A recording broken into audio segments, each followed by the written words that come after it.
Kina, is the motion to get back out, is that, did you email that? I think that was, there were 2 pages, so it would be on that second Okay. page. Brian. Look at page 2. Indeed. Cena's usually keep us on track with them. Well, right now, we don't have the camera in the city council chambers on. Oh, Now,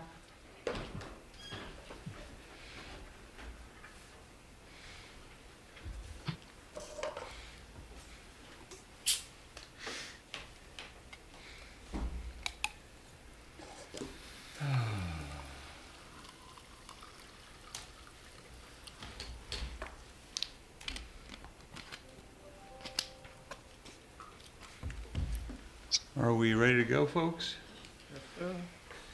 All right. So, we need to come out of closed session. All right. So I move that the city council members certify by a recorded vote that, to the best of each member's knowledge, only public business matters lawfully exempted from the open meeting requirements of the Virginia Freedom of Information Act and identified in the motion convening the closed meeting were heard, discussed, or considered in the closed meeting. Is there a second? second. Okay, Ms. Thomas, will you take the vote on this motion? Counselor McGill, yes, Counselor Payne, Yes. Counselor Pinkston, Yes. Mayor Snook, Yes? Vice Mayor Wade. Yes. All right, so we are now out of closed session and back into open session for the 6:30 session. And first of all, I apologize to folks that were about 10 minutes late getting back. We were not just sitting around eating bonbons, but we're actually doing important stuff. So anyway, thank you all for sticking with us. We'll begin the 6:30 business meeting with a moment of silence.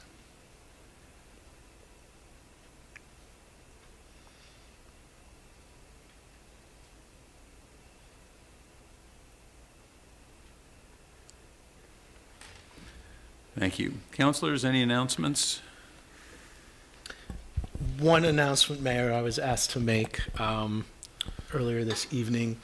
The Green Grannies on October 22nd at 11 a.m. at Ix Art Park will be holding a Get Out the Vote event for the climate. And so asked to make that announcement, so I am.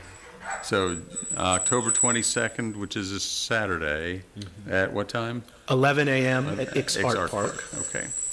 Thank you. Anybody else? That's next up. okay. We're getting some feedback someplace. Just a moment. Okay. There is one other announcement that came out this afternoon that the city is seeking a holiday tree donation for the 25th anniversary of the Grand Illumination. As the date for the Grand Illumination, Friday, December 2nd, 5 to 8 p.m. quickly approaches, the city of Charlottesville is seeking donations for a holiday tree. They're looking for a conifer, a white pine, spruce, or fir, 15 to 20 feet tall, 10 to 12 feet in diameter, hopefully without obvious disease, wounds, or bare spots. If you know of such a tree, please contact Steve Gaines, urban forester with Charlottesville Parks and Rec. Let's see. Next was going to be, I guess, are there any items for recognition? We don't have any proclamations, but recognitions. Is there a motion regarding board and commission appointments? Who's going to? We have one. Yes. This is for CACPP? Yeah, Yes. CACVB. We were going to nominate Danny O'Shea. Yes. It's just Shay, not O'Shea. Okay, Danny Shea. Thank you. I move that we nominate Danny Shea for the Charlottesville Albemarle Visitors and Tourism Board as a CACVB. Charlottesville representative. Is there a second? Second. Any discussion? All in favor say aye. Aye. Aye. Aye. Any nays? Okay, that passes, and Mr. Shea is appointed. Next up, Ms. Thomas, you want to read the consent agenda, please?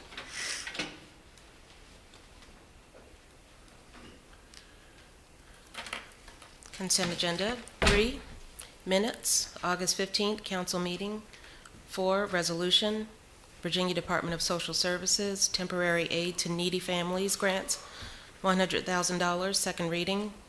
5, resolution, housing opportunities for people with AIDS, HIV grant agreement, $3,981, second reading. 6, resolution, Blue Ridge Area Coalition for the Homeless, reimbursement of funds for staff costs to support the homeless information line, $15,381.60, second reading. 7, resolution, appropriation of $656,000 of CARES funding for the Charlottesville Area Transit, second reading. 8, resolution, appropriation from Charlottesville Area Transit local funding to Thomas Jefferson Planning District Commission to support the governance study, $30,000, second reading. 9, resolution, appropriating Charlottesville Supplemental Rental Assistance Program funding for the acquisition of 818 Montrose Avenue, $355,000, second reading. 10, resolution appropriating fiscal year 2023 fire programs aid to locality, fire fund, $186,776, one of two readings. 11, resolution appropriating funding from the Virginia Department of Social Services for the Supplemental Nutrition Assistance Program Education and Training Program, Laptop Loaner Program, one of two readings. 12, resolution appropriating American Rescue Plan funds from the Commonwealth for utility bill assistance, $29,524.18, one of two readings. Okay, so we will now take public comment regarding the items on the consent agenda that were just read by the clerk. Each speaker will have up to 3 minutes. In the Zoom webinar, you may select the raise hand option to be placed in the speaker queue. If you have joined by phone and wish to speak on the consent agenda, just press *9. And this is only for those last 10 items that were read and that were shown up on the screen. If you are one of those who has signed up for the regular community matters section, this is not your time. That'll be in a few minutes. Is there anybody who would like to speak on any of the matters on the consent agenda? Anybody in person? Seeing nobody in person, is there anybody online who would like to speak as to any of those matters? Mayor Snook, I see no raised hands. All right, so we will close the public hearing aspect of the consent agenda. Is there a motion to adopt the consent agenda? I move that we adopt the consent agenda. Is there a second? Second? Okay, any further questions or comments from council? Ms. Thomas, will you take the vote, please? Councilor McGill? Yes. Councilor Payne? Yes. Councilor Pinkston? Yes. Mayor Snook? Yes. Vice Mayor Wade? Yes. Okay, it passes 5-0 to adopt the consent agenda. Mr. Rogers, is there a report from the city manager's office? Yes, sir. We have provided a written report. This is the first meeting of the month, so we have that report, but I have some other announcements I'd like to make. First, the bus driver shortage facing the entire country has presented so many colleagues challenges for communities for a few years now. And only those communities with careful planning and resources have been able to remain attentive to the issues this shortage causes. Charlottesville continues to be a city where additional steps are being taken to stabilize the workforce and demonstrate to our team that we strive to be the employer of choice in the region. In addition to the 2 recruitment and retention bonuses that was implemented last year with council support, I am today announcing a major shift in the compensation structure for operators, transit and pupil, bus aides, transit bus technicians, transit maintenance workers as well. These changes will be effective today, and the staff has been notified. Operator pay for transit and pupil drivers will now start at $21 per hour. Bus aid pay will now start at $18 per hour. All bus drivers with more than a year's service, along with technicians and maintenance personnel will receive a 12% market adjustment to demonstrate the city's support for their continued efforts to provide service to our community. The city of Charlottesville and the region need public transportation, and I'm proud of the efforts of the men and women at CAT who've stood by us and worked with us, and we hope that this pay increase will continue to provide incentive and will draw back the people we need to assure that we have a stable, reliable public transportation system for the citizens in this community. And so we need 20 in transit, 25 in pupil operators. So let the word go out. CAT is hiring. Come on back. Yeah, if I could just say a word or two. Thank you and thank staff, Sam Sanders in particular and Garland Williams. Yes. I want the community to know that when things are raised like this, there are conversations that happen and we really want to be responsive. So thank you. Thank you, and I thank the support of council on this. And let me just add a caveat. We are able to fund this from CAT's budget because of the vacancies that we have. However, we are enjoying some success in filling those vacancies. So the extent to which we are truly successful in filling the positions, we will be back for some more money from council to fund this going forward. Understood. All right? Okay. Mr. Chief Smith? Rogers? Yes. I have one question on that 12%. Is that 12% of what people are making now? Or 12% above the new raised pay? That's 12% based on the current pay, because we're dealing with compression on this. Sam, do you have a different answer on that? No, sir, that is correct. It's a 12% increase to ensure that as everyone shifts, as the drivers and the bus aides and the mechanics shift, everyone else that's also in that section will shift along with them. So we will make sure, I just want to be very clear with the public and everybody that we are making sure that previous employees will be above the new starting. That's correct. Yep. So that, and if for anybody ends up that not that case, that is not supposed to be the case. So please, just in case, let me throw in another case. Continuing, Chief, as you know, it's been reported that Fire Chief Smith has plans to leave us and go back to Florida. We will be meeting, Deputy City Manager Sanders and I will be meeting with him this week to discuss transition, and we will focus on identifying a acting chief, as well as developing a process for the selection of a recruitment and selection of a new chief. So we'll be getting back to you on that. Today, we launched a new City Hall Ambassador Program. All visitors will be greeted by the ambassadors upon entering the main entrance to City Hall from the downtown mall. If you are conducting business with the Treasurer's Office, the Commissioner of Revenue, or the Utility Billing Office, you will be able to access those customer service areas directly.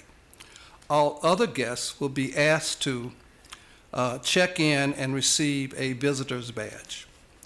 This is part of our post-pandemic opening for sure. And I note too that the entrance to Neighborhood Development Services from 7th Street from Market Street will be open, and those having business there should go to that door and be greeted to a new conference room set up so that people are not standing in the hall. We have,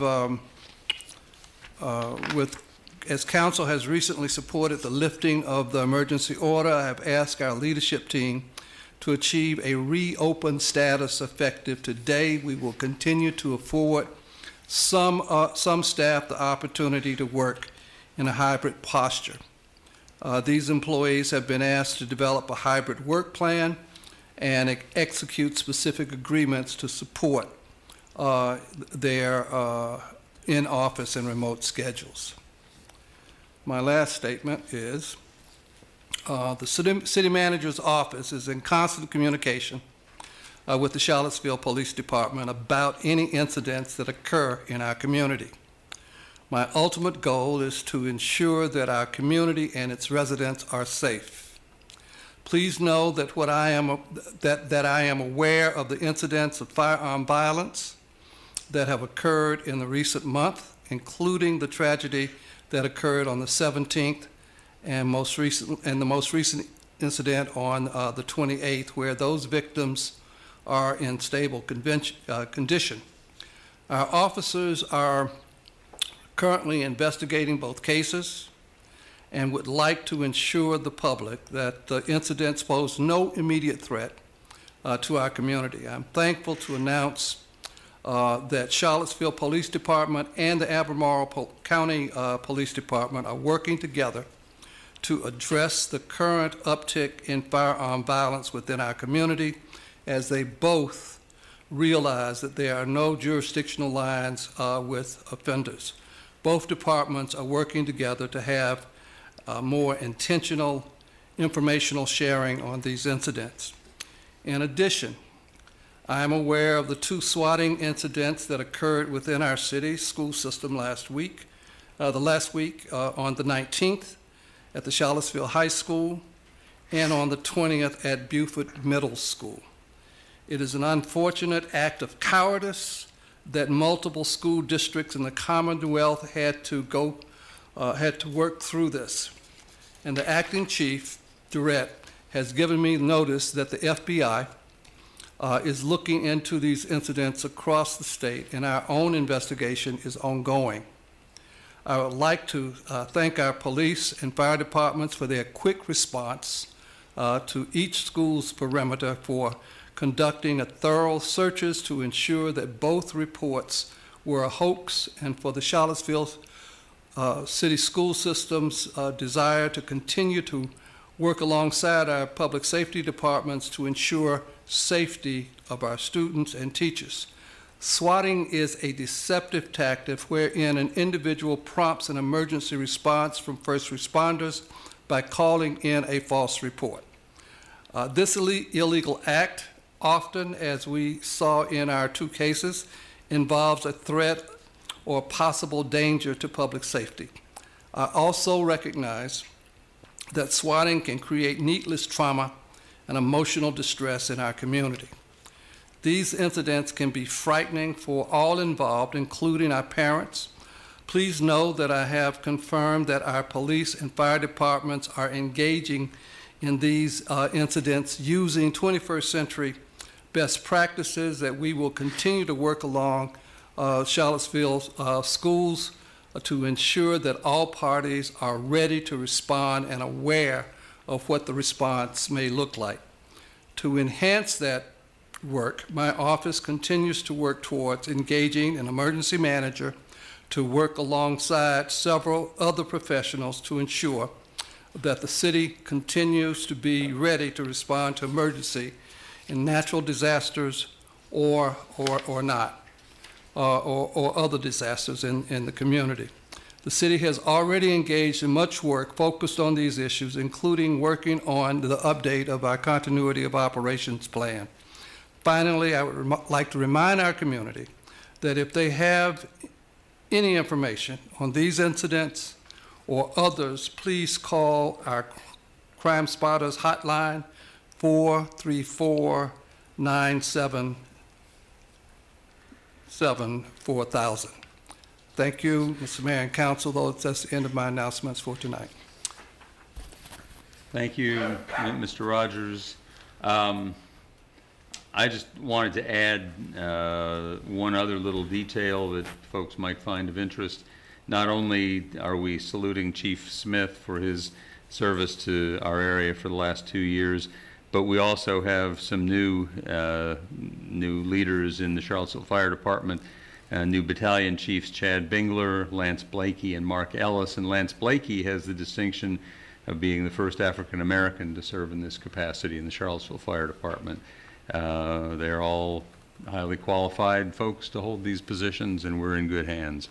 I'm sorry that Chief Smith is leaving us. I think he has, as I said to him shortly after his departure became known, I've been impressed since he's been here at the level of detail that we get from him about how quickly the response came and just what the department has done in the very critical area, of course, of fire response. It's actually the thing that they do the least of all of their activities, but it's the one that everybody notices, and if something gets screwed up, that's the one where there's hell to pay. So they're doing a good job, and Chief Smith has done a good job for us.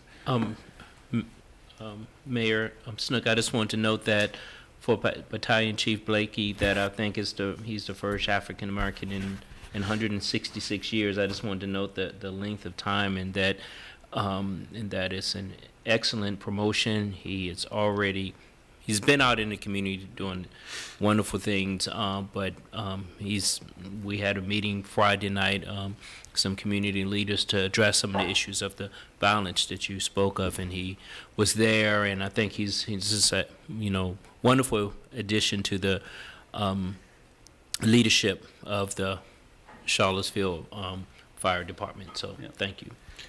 Mr. Mayor, could I ask a question, please? I know this is not one that can be answered on the spot, but I'm just wanting to put it out there and ask you and others, Mr. City Manager, to just think about this sort of blue sky ideas about protecting places like 10th and Page from what I'll just call terrorizing violence that's happening, that seems to be random, or it's unclear what even the point of it is, except to shoot up an area. I'm sure there are more, causes than what I'm alluding to, but I don't know how we prevent that sort of thing, but it seems like that it's coming from outside of the community into our community. Maybe that's wrong, I don't know, but I would be interested in future conversations that we have with you, if the chief has any suggestions about, I don't know, additional forces we could bring to bear, maybe someone from the state who could help us. I don't want to make a bigger problem than we've got, but I'm getting, emails with bullet holes in window seals and things like that, and I realize it's a complicated situation, but I think we just need to we need to continue to remind ourselves that this is unacceptable. Absolutely unacceptable, and let me say that this is something now almost every community in America is facing, really. Okay. And so we have to lean on each other in terms of looking at the practices that are being utilized that are effective in tracking and predicting and stemming the violence in communities. And I'm glad that the chief has stepped forward with this conversation with the Albemarle Police Department, the two working together, because the crime has no boundaries. Yeah. I think that will have some tremendous benefits for us as well. Okay. But I'm having the conversation with the chief about, like, what can we do? Yeah. What are the best ideas that we can bring forward? So they are working on that. All right, thank you. Thank you. Any other comments at this point? Okay, so let's move on then to community matters. We have 6 pre-registered speakers, leaving 10 slots for additional speakers on community matters. Each speaker will have up to 3 minutes to speak. We will now open the floor to the pre-registered speakers. Is our first speaker available? Oh, I've got Susan Cruz as my first. Is Ms. Cruz online? She is. Yes, I'm here. Can you hear me? Yes. Perfect. All right. So good evening. My name is Susan Cruz, and I am the Executive Director of the Community Climate Collaborative, or C3. I've been periodically attending council meetings since 2019, asking for increased attention to our city's climate goals, specifically for creating a climate action plan. Tonight, I want to take a moment to thank you, City Council, the Deputy City Managers Sam Sanders and Ashley Marshall, and Interim City Manager Michael Rogers, and City staff Crystal Rittervold and Susan Elliott for getting Charlottesville to this critical milestone. We now have a climate action plan to guide the work ahead, and that is indeed something to celebrate. Over the last few months, C3 has been working with a wide range of community partners to provide recommendations to city staff and council as you have developed this plan. We partnered with Cultivate Charlottesville and the Food Justice Network on food justice recommendations, with Livable Seaville on recommendations for municipal gas decarbonizations. Sorry, that's always a mouthful. With Cultivate, Albemarle Housing Improvement Program, Piedmont Housing Alliance, Charlottesville DSA, Loaves and Fishes Food Pantry, Move to Health Equity, and the Food Justice Network on climate smart zoning recommendations, and also transit equity recommendations with more than 24 community partners. We will be providing further comments on corporate sustainability and energy equity in the coming months. While we are very excited to have a plan to work with, I think we could use more definition around the public's ability to provide feedback. Following the staff presentation, my first questions were, is there no formal public comment period? Is council going to vote at some point to adopt this climate action plan? If yes, when? As I mentioned previously, C3 and others have been providing recommendations, but this is the first time that we have seen the city staff's incorporation or exclusion of our comments. We still have not been able to address all topics that we know are critical to climate action. We are so grateful to the city team for their work, and we have no doubt about their deep commitment to climate. Still, I am concerned that no formal public comment period signals to the community that the city will continue to rely on its old ways of planning for climate behind closed doors when the entire community is needed to reach our goals. With that being said, the impacts of climate change are mounting, as was further evidenced by recent hurricanes Fiona and Ian, which devastated Puerto Rico, Florida, and South Carolina in recent weeks. I firmly believe that the city can still provide an opportunity for meaningful input while moving forward with implementation and funding for what staff have presented here tonight. One of the reasons for completing its climate action plan by October was to inform council's budget decisions.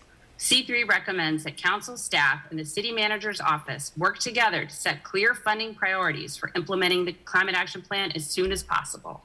We can't afford to lose more time on this, but let's not leave the public behind in the process. Thank you. Thank you, Ms. Cruz. Next up, I have Caetano de Campos Lopez. Good evening, City Council. Can you hear me? Yes. Okay, great. My name is Caetano de Campos Lopez, and I'm also a member of the Community Climate Collaborative.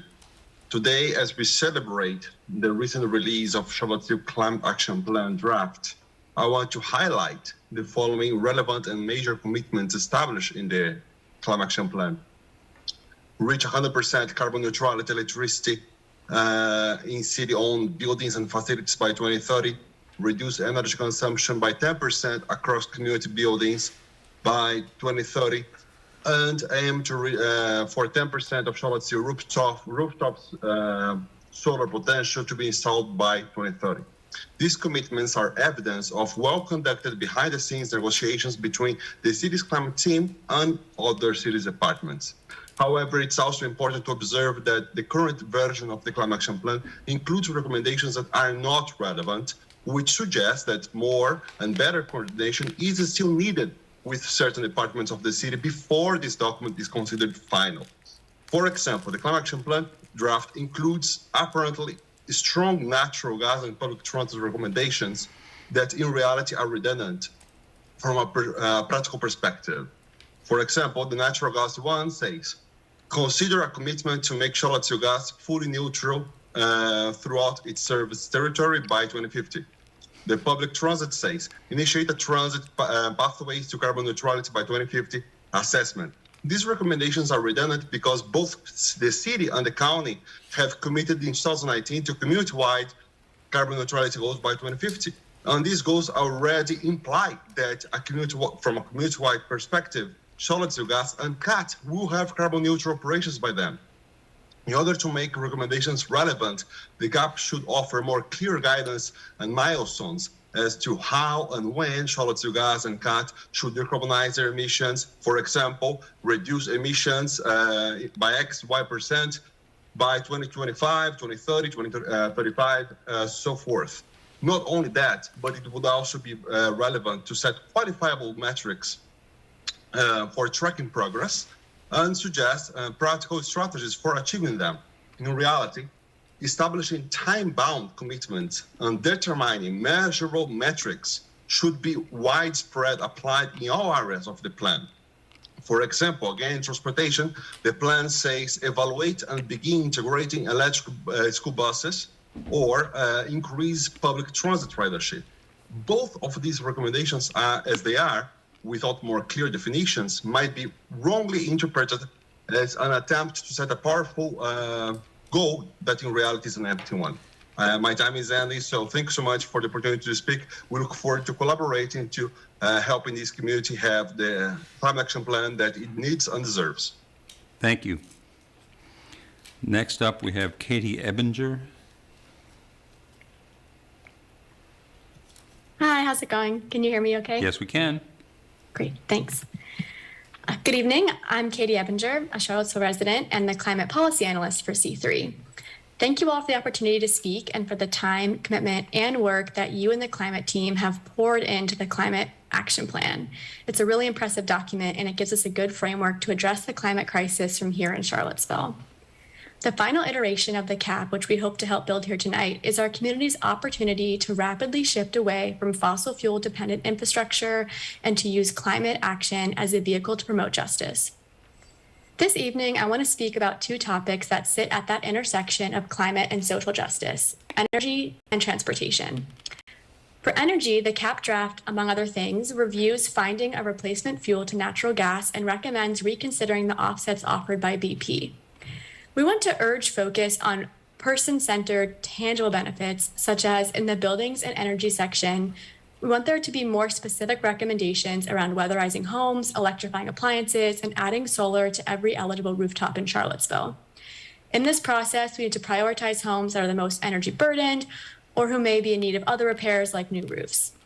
At the same time, we need to build battery storage into individual homes or microgrids citywide so that when we have weather events like a lot of the Southeast experienced this weekend, we can minimize losing power. Public transportation is another good example of the intersection of climate and social action. When it works well, it can connect people with their work, their doctor's appointments, maybe even their city council meetings in a safe, fast, and climate-friendly way. We want to drastically reduce trips taken by single occupancy vehicles. So when we prioritize recommendations, let's start with actions like electrifying Charlottesville area transit and creating highly targeted strategies for increasing bikeability and walkability.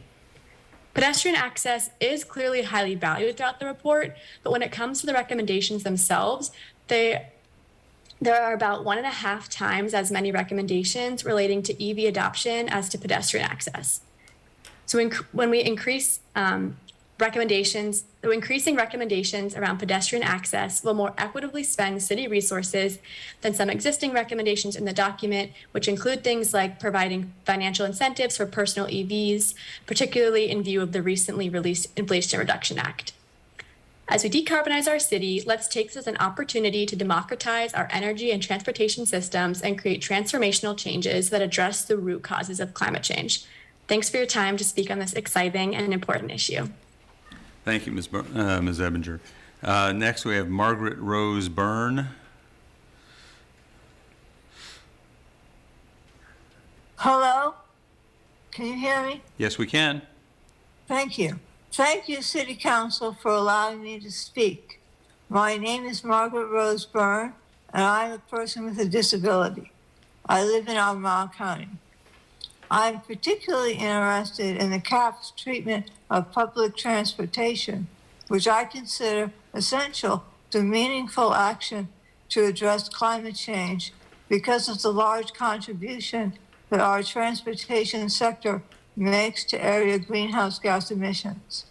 Expansion of public transportation and increased ridership is essential to achieving the goals of the Climate Action Plan. One of the constituencies which must be served by public transportation is people with disabilities. Many of them cannot drive because driving requires many physical abilities. They therefore have more need for public transportation than other citizens. They are disproportionately affected when crosswalks near transit stops are absent or inaccessible, and weight limits for vehicles are insufficient to accommodate their mobility equipment, such as power wheelchairs. It has come to my attention that the locations of CAT bus stops sometimes require riders to cross busy streets without a crosswalk. This is hazardous to transit riders and is a disincentive to using CAT. The CAT routes need to have well-placed, accessible crosswalks, not only for people with disabilities, but also for all transit riders and all pedestrians, including children walking to school and people with baby strollers and the elderly. Pedestrians need to stay in the crosswalks. There is recent regulatory action concerning crosswalks and people with disabilities at the federal and state levels. The fact that CAT and Jaunt can accommodate a wheelchair and a rider up to 600 pounds, and therefore can accommodate most power wheelchair users, needs to be publicized to combat disinformation in circulation that CAT and Jaunt do not allow power wheelchair users. Why should you care about a minority of citizens who have disabilities? Well, first, when you consider that most of the elderly have disabilities, there are more of them than you think. Second, adult onset disability can happen to anyone. Old age happens to everyone who does not die young. You'll be on the receiving end of these policies sooner or later, and sooner than you think. Third, AD is not merely a suggestion, is the law. And fourthly, although ADA and ADA are relatively recent, the idea that the community includes its most vulnerable members is ancient. Thank you for your time. Thank you very much. Next up, we have Terry Jo Bichelle, if I've pronounced your name correctly.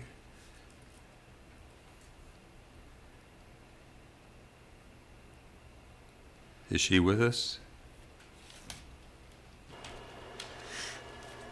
Mayor Snook, I do not see Terry Jo in the Zoom, but Claire Denton Spalding is. I'm sorry, what was the last thing you said? Claire Denton Spalding, who I also had on the list, is in the Zoom. Hello. I signed up for this week by mistake, and I have something for the Community Matters next week. Okay, we'll get you next week. Thank you so much. Thank you. Thank you. Okay, the next person I've got on the list is Bill Emery. Is Bill with us? Yes, Mayor Snook, he is.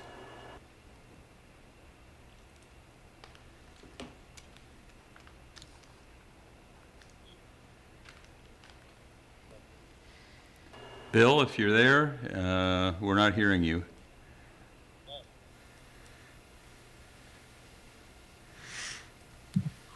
I'm getting invited to speak, but I'm not. Okay.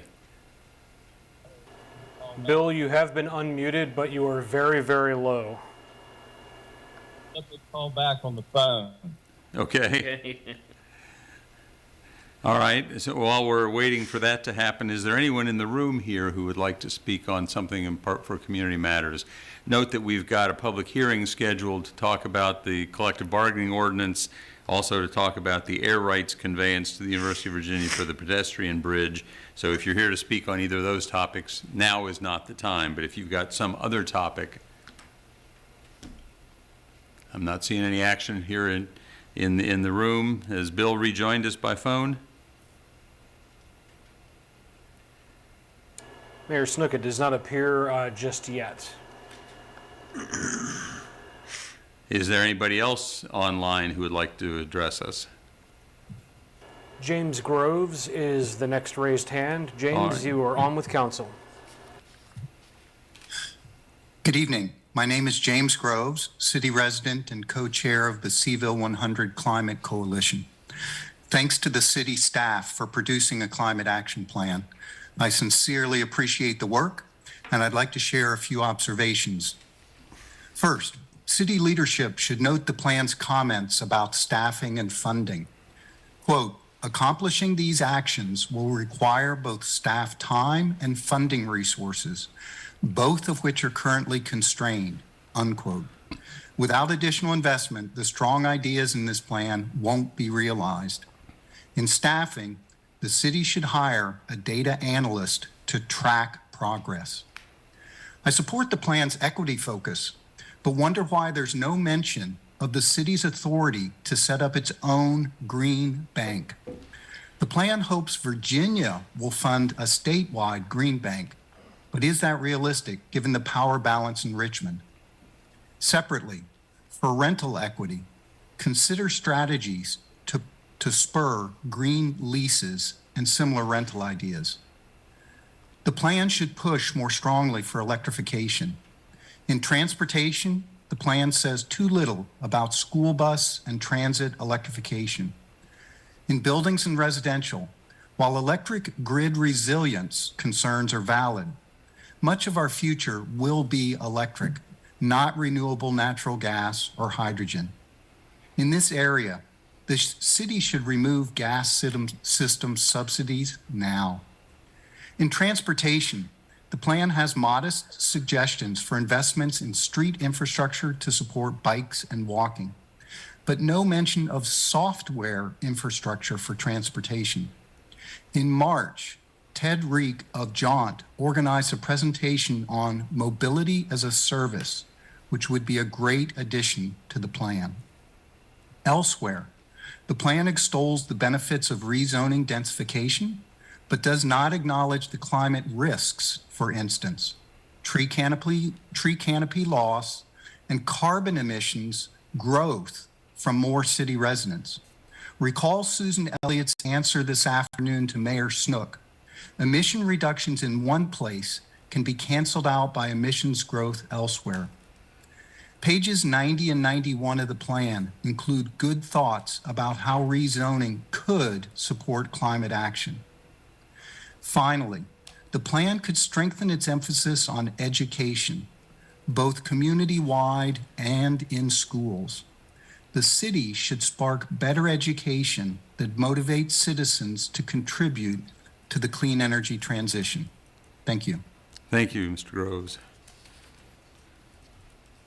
Is Bill back with us? Mayor Snook, I see the original instance of Bill Emery in Zoom. I can try and allow that to talk again in case he has joined using the phone. Sure, let's give him another try there.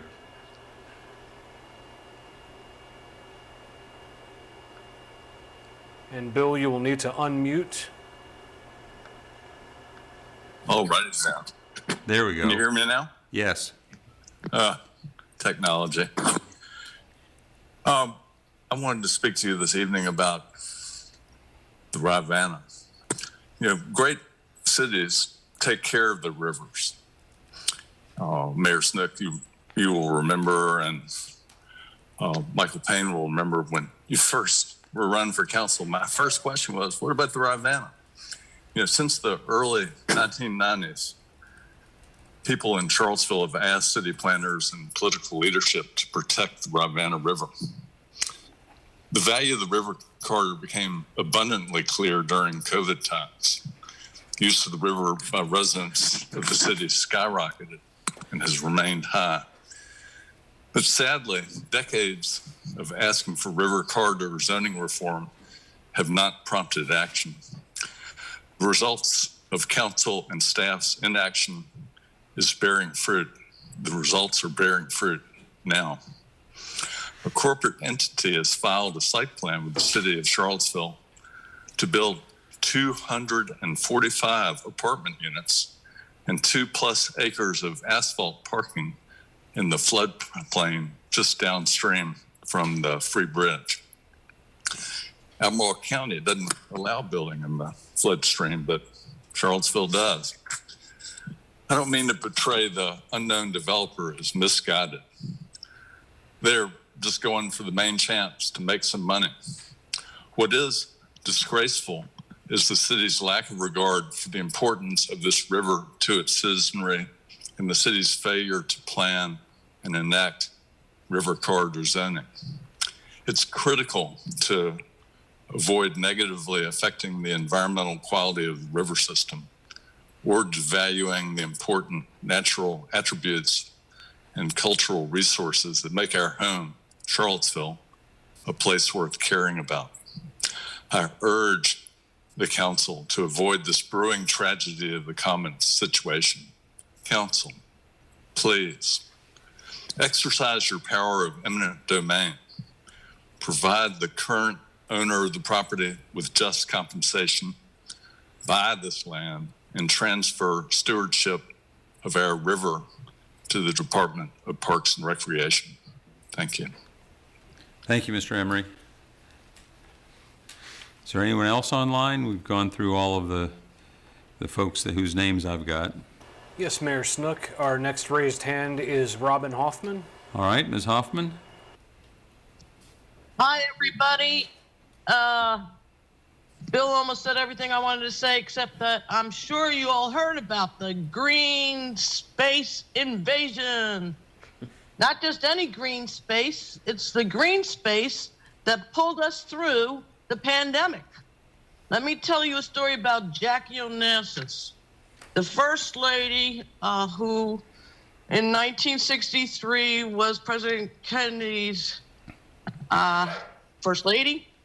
And that was, you know, the 35th president, which was just 10 presidents ago. Anyway, Jacqueline passed away in 1994. But her legacy, they named the Central Park Reservoir after her. And that is, by the way, the 5th largest park in New York City, 840 acres, 42 million visitors a year, and most filmed location in the world. It's open 6 a.m. to 1 a.m. And it started in the 1840s where somebody came up with an idea, proposal, and took 10 years, not like 2 days. And not so good news because they did create a black settlement in eminent domain, but so did a lot of parks. However, Jackie enjoyed jogging, and 2 reasons why they named the reservoir after her. First of all, she was the one who got the historic Grand Central Terminal restored. And then also she protested against the building of the structure that would hinder Central Park's beauty and ecological, any towering building. And now at her death, they did build the towers. And those towers are killing the infrastructure and the ecological health of the whole Central Park. And these towers, by the way, that they built are housing people that aren't even paying taxes.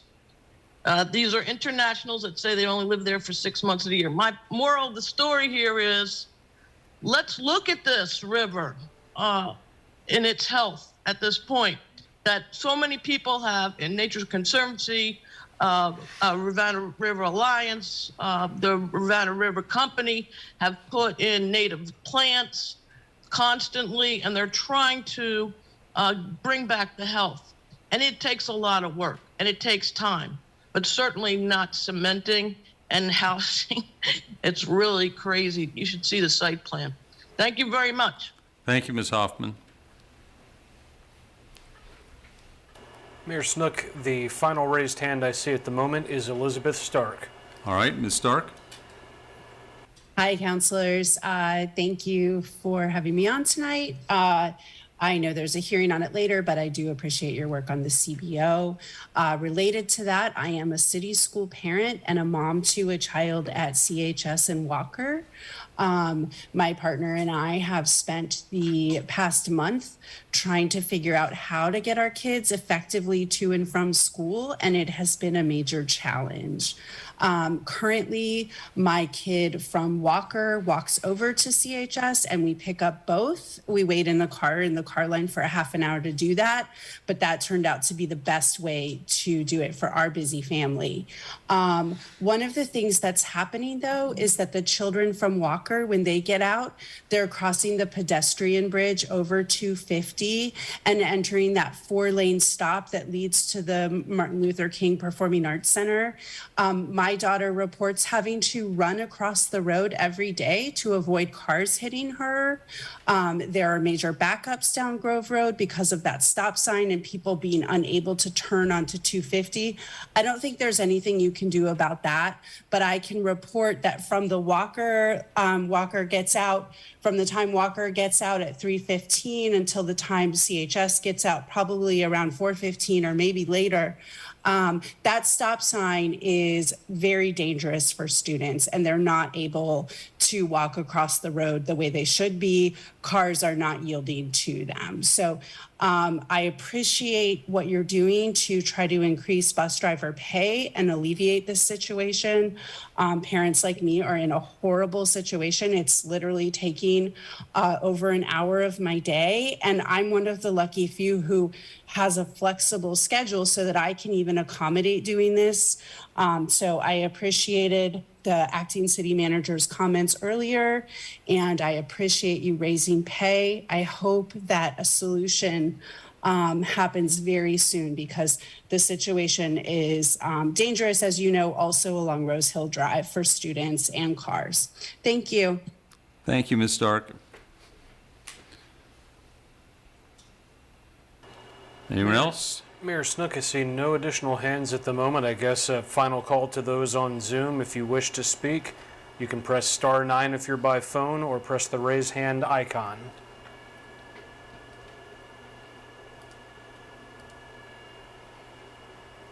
Mayor Snook, I see no additional hands.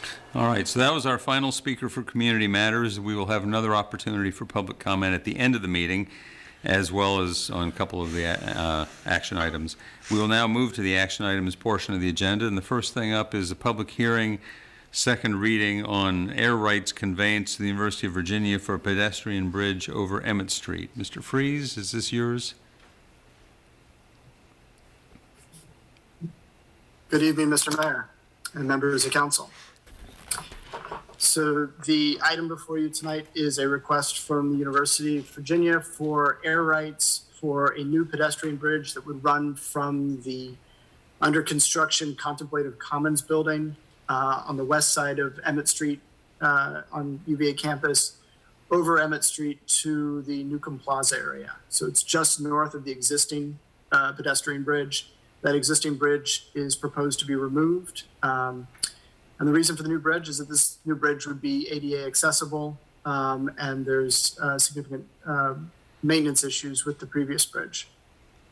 So the proposed bridge is around 23 feet over the road, which easily clears our 16-foot minimum.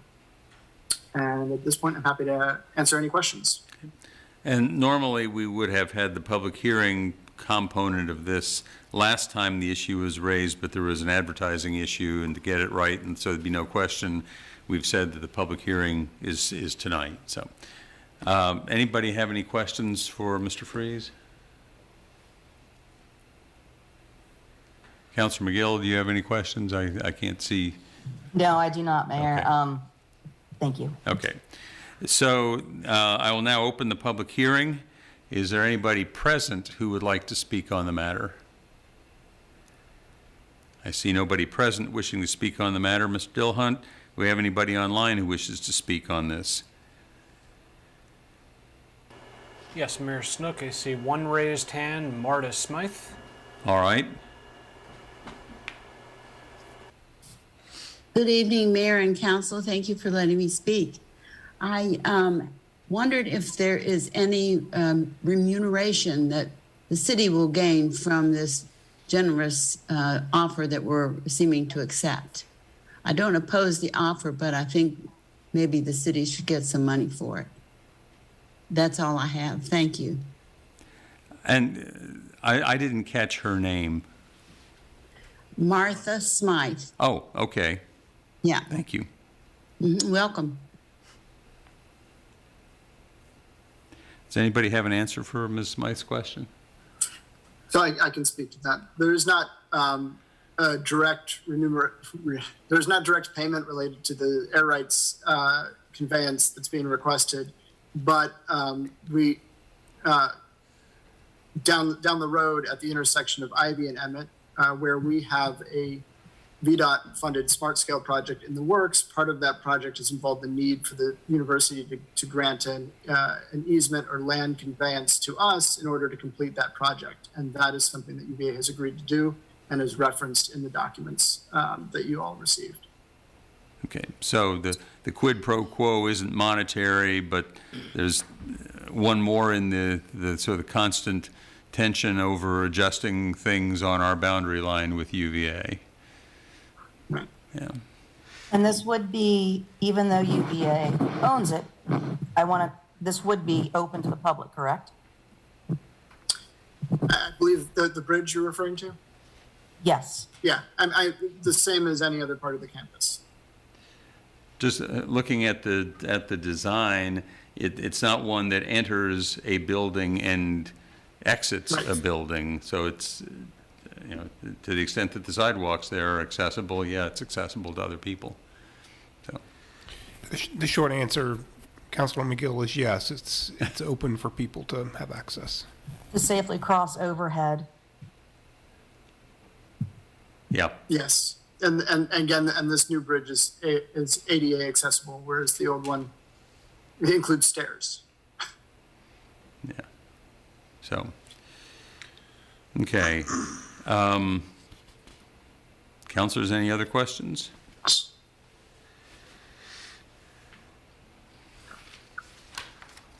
Is there a motion on the ordinance? Oh, I'm sorry. We will close the public hearing, there being no other public who wishes to speak on the matter. Thank you.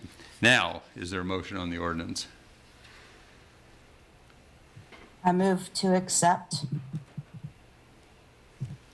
Second. Any discussion? And just to be clear, when you say to accept, there is a resolution, an ordinance set out on page 76 of the materials. That's what we're accepting. Is that correct, Ms. McGill? I'm looking for it so I can read it.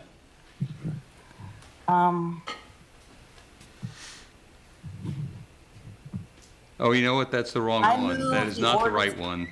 I've got it. I move the ordinance conveying airspace over Emmett Street to the rector and visitors of the University of Virginia. Okay, that's as set forth on page 73. Yeah. Yeah. Yeah. I still second it. Okay. Any other discussion?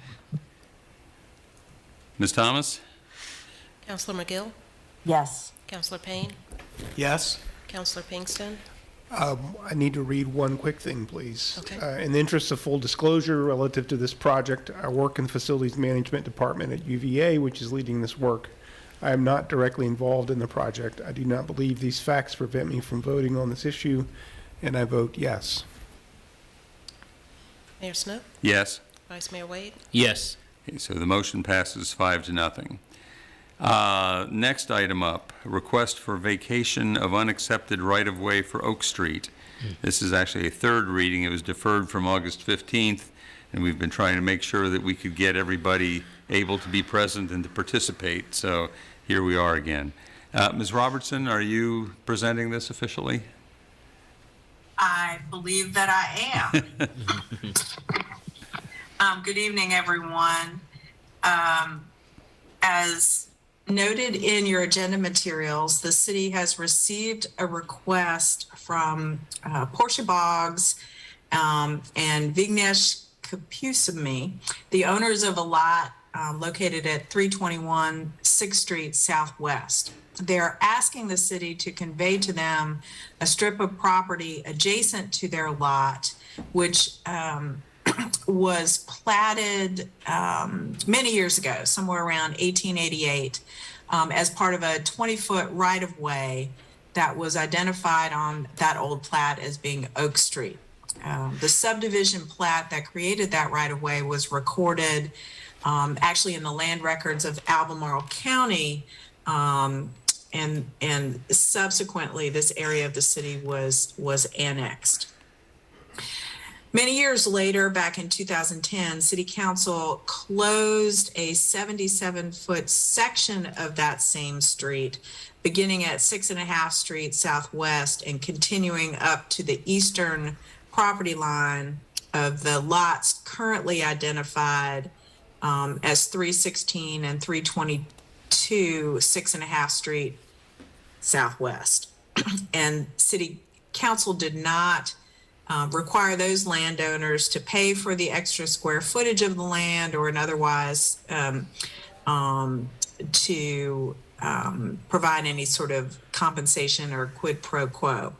The 2010 ordinance by which that vacation was accomplished stated that there were no utility easements within that portion of Oak Street that was closed.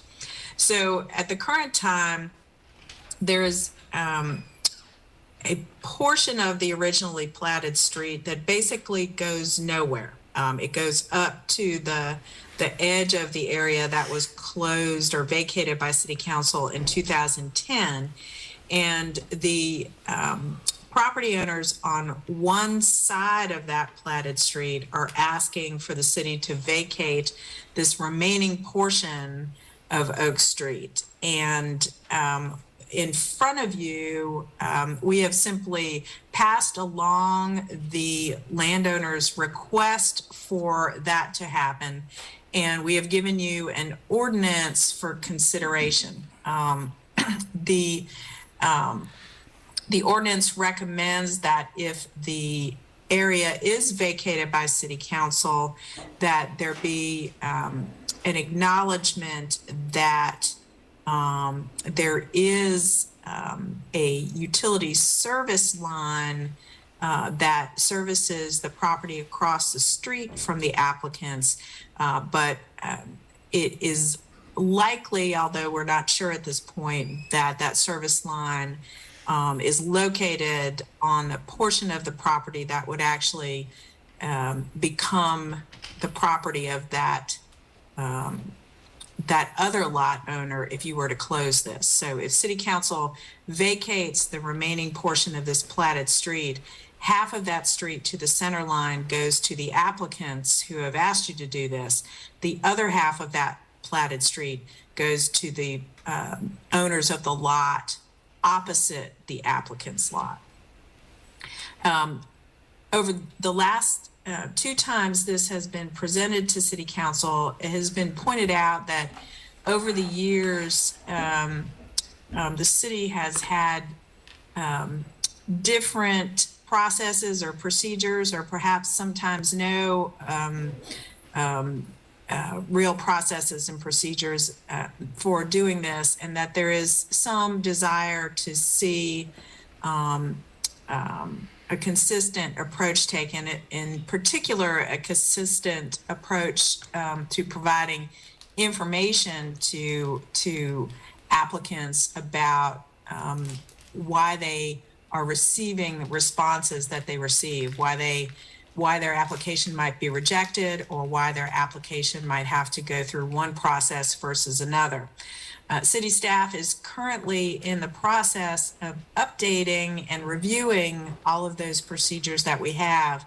The city does have a number of procedures, but it has become a little bit difficult to follow them because we have one set of procedures that apply to alleys. We may have a different set of procedures that apply to subdivision plats because those subdivision plats may be governed by certain state law procedures related to how you abandon something that was created as part of a subdivision plat. And then there's a different set of procedures that may apply to streets that have already been improved and accepted into the city system for maintenance, that for one reason or another somebody wishes to close or vacate. And the most recent example of that type of request was couple of years ago when there was a request to close Brandon Avenue. So there are a number of different postures in which these cases come forward.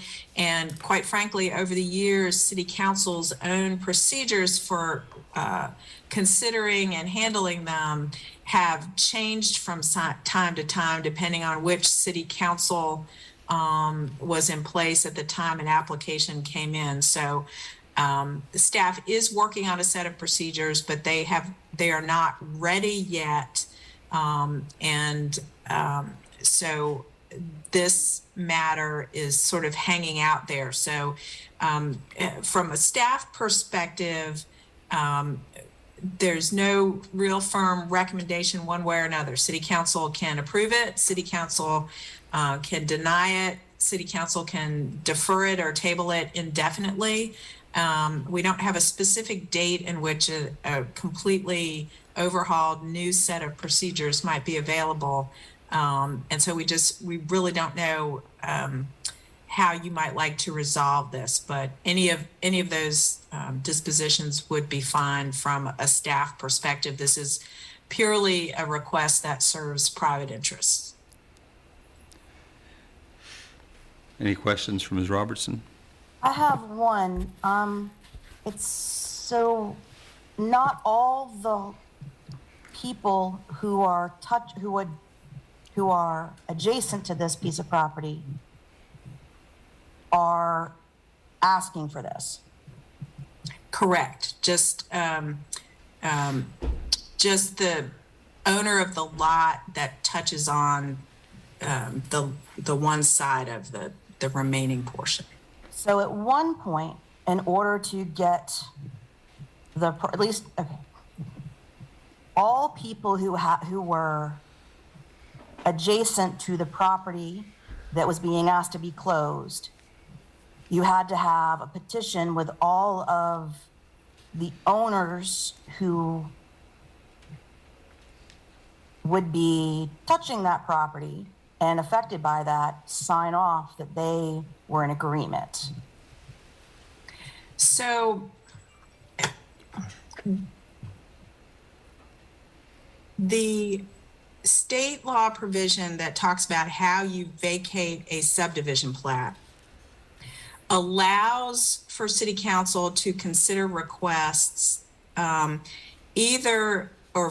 for handling requests, to handle those either by adopting an ordinance, which is what's being brought to you here, or by leaving it to landowners to resolve among themselves. So there was a time in the past where the City Council approved procedures allowed people to vacate an area like this if everybody agreed to it. And it was done by collecting signatures, and everybody would execute a deed that would accomplish the transaction.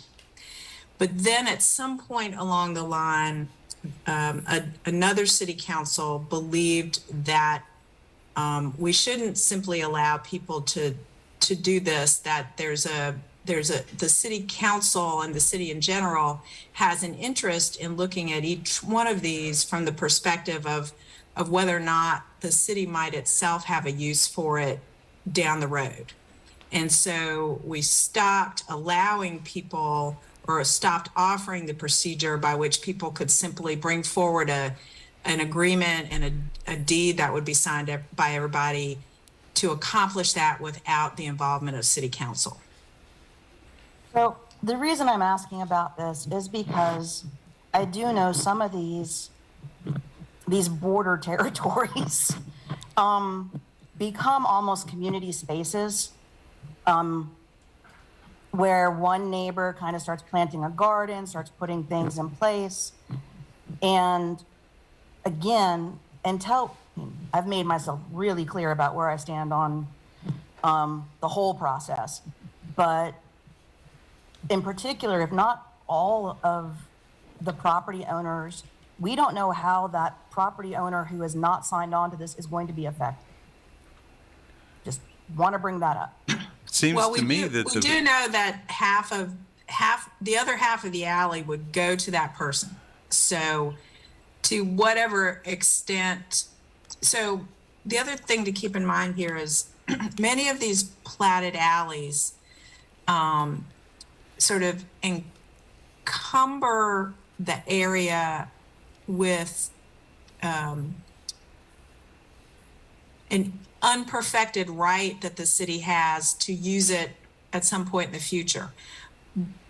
But one of the reasons that title goes to the adjacent lot owners is that in many cases, they may already have technically owned title to that land. It's just sort of impressed with, in a lot of cases, not all of them, it's impressed with a right of the city to say, hey, we want to put a public street here.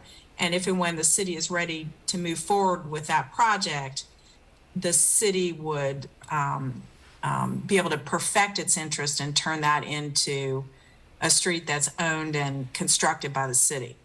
But in many cases, if not most, of the situations in which you're dealing with a plat from the 1800s or early 1900s, while we say title is going to the adjacent lot owners, in many, many cases, they already technically own title. So it's already their property. It's just we're removing the city's unperfected right to claim it to be used as a public street.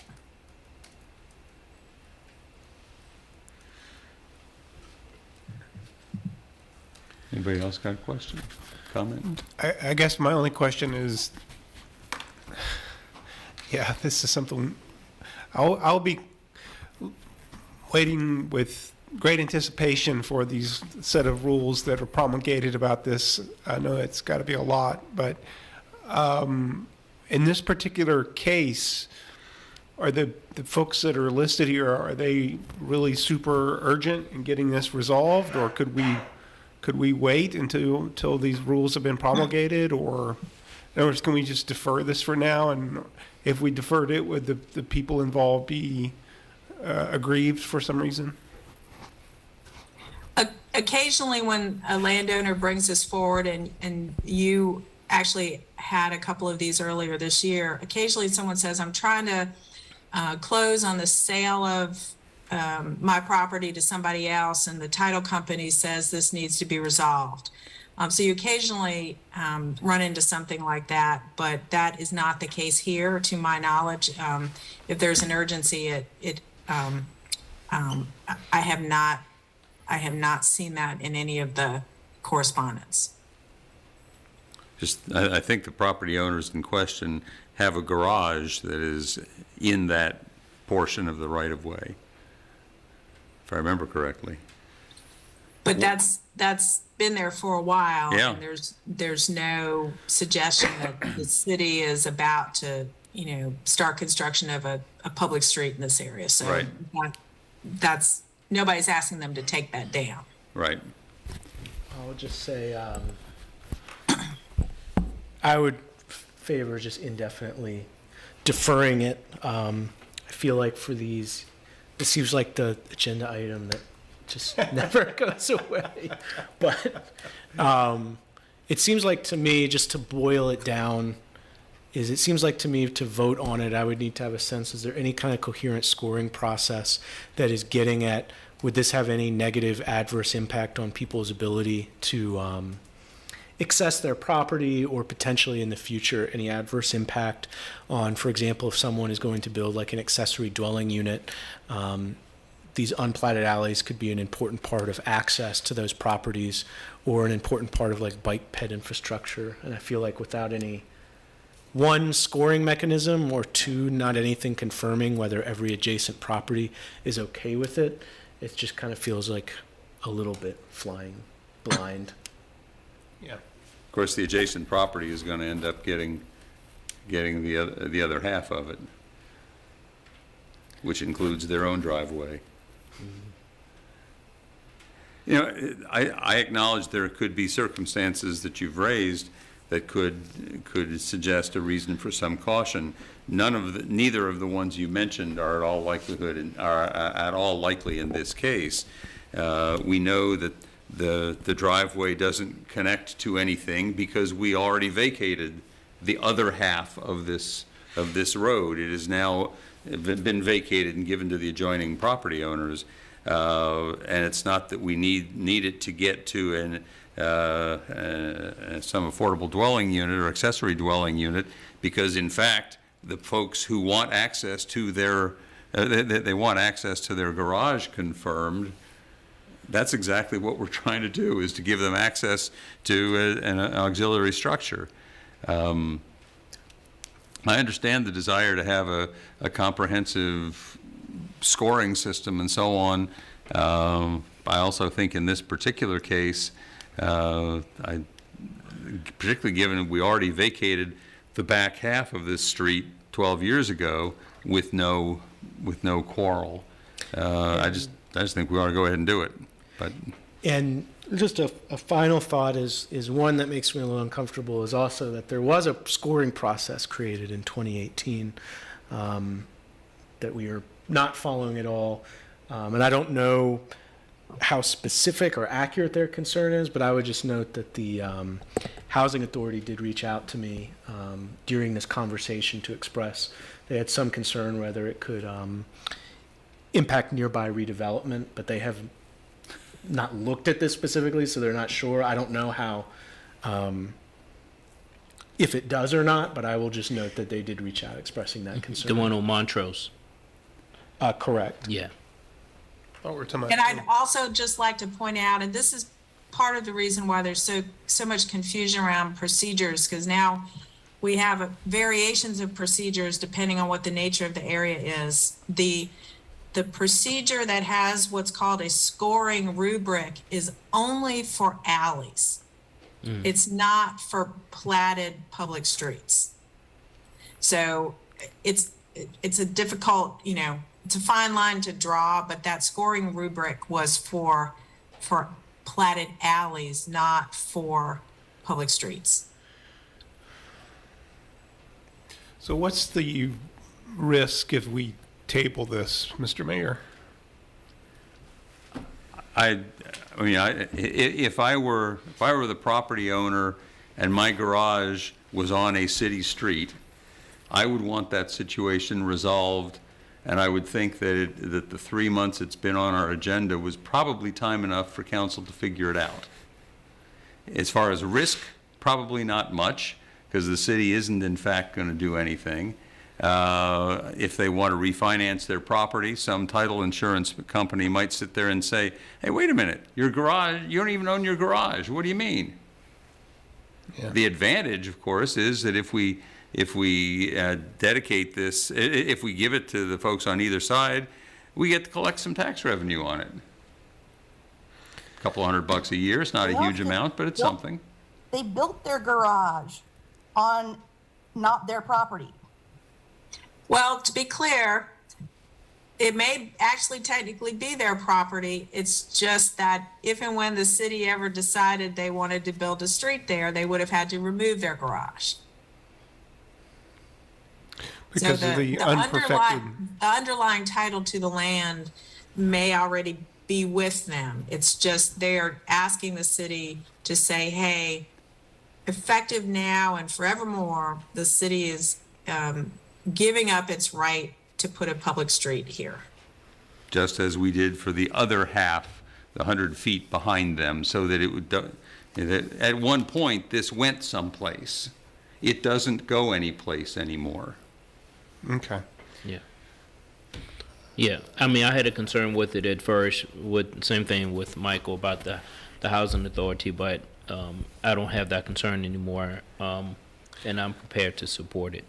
I think in the interest of clearing this from the docket, with the hope and expectation that among all the other incredibly important things that the city attorney's office is working on, we'll get at some point more clear direction on how to handle these things in the future. I move the ordinance closing, vacating, and discontinuing that portion of Oak Street and unaccepted right-of-way between 6th Street Southwest and 6.5 Street Southwest, adjacent to parcels 98 and 184 on City Real Estate Tax Map 29. Okay, is there a second to that motion? Second. Okay, discussion on the motion. Obviously, we've been discussing it in essence for a while, but any further discussion? So just to remind you then that this is going to set this up, we now are saying that it's also okay to give that land away.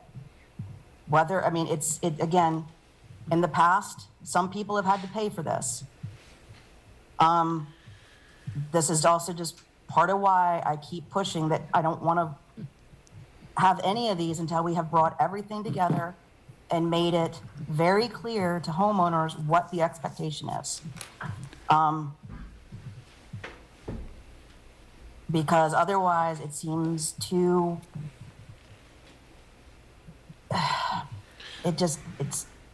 anyways. But in this case, isn't it essentially literally recognizing the facts on the ground? I mean, are we going to ask, in this case, the homeowner to demolish their garage? I guess we could, but I mean, if I saw, like, as the mayor's point, if there was some other place this might get to in the back where this might be like if there was like a real possibility something might happen in the future. I mean, I certainly get the principle of the point you're making about the principle, that we need to get clear on that, but These are just all over the city. There's a lot more of these than people realize.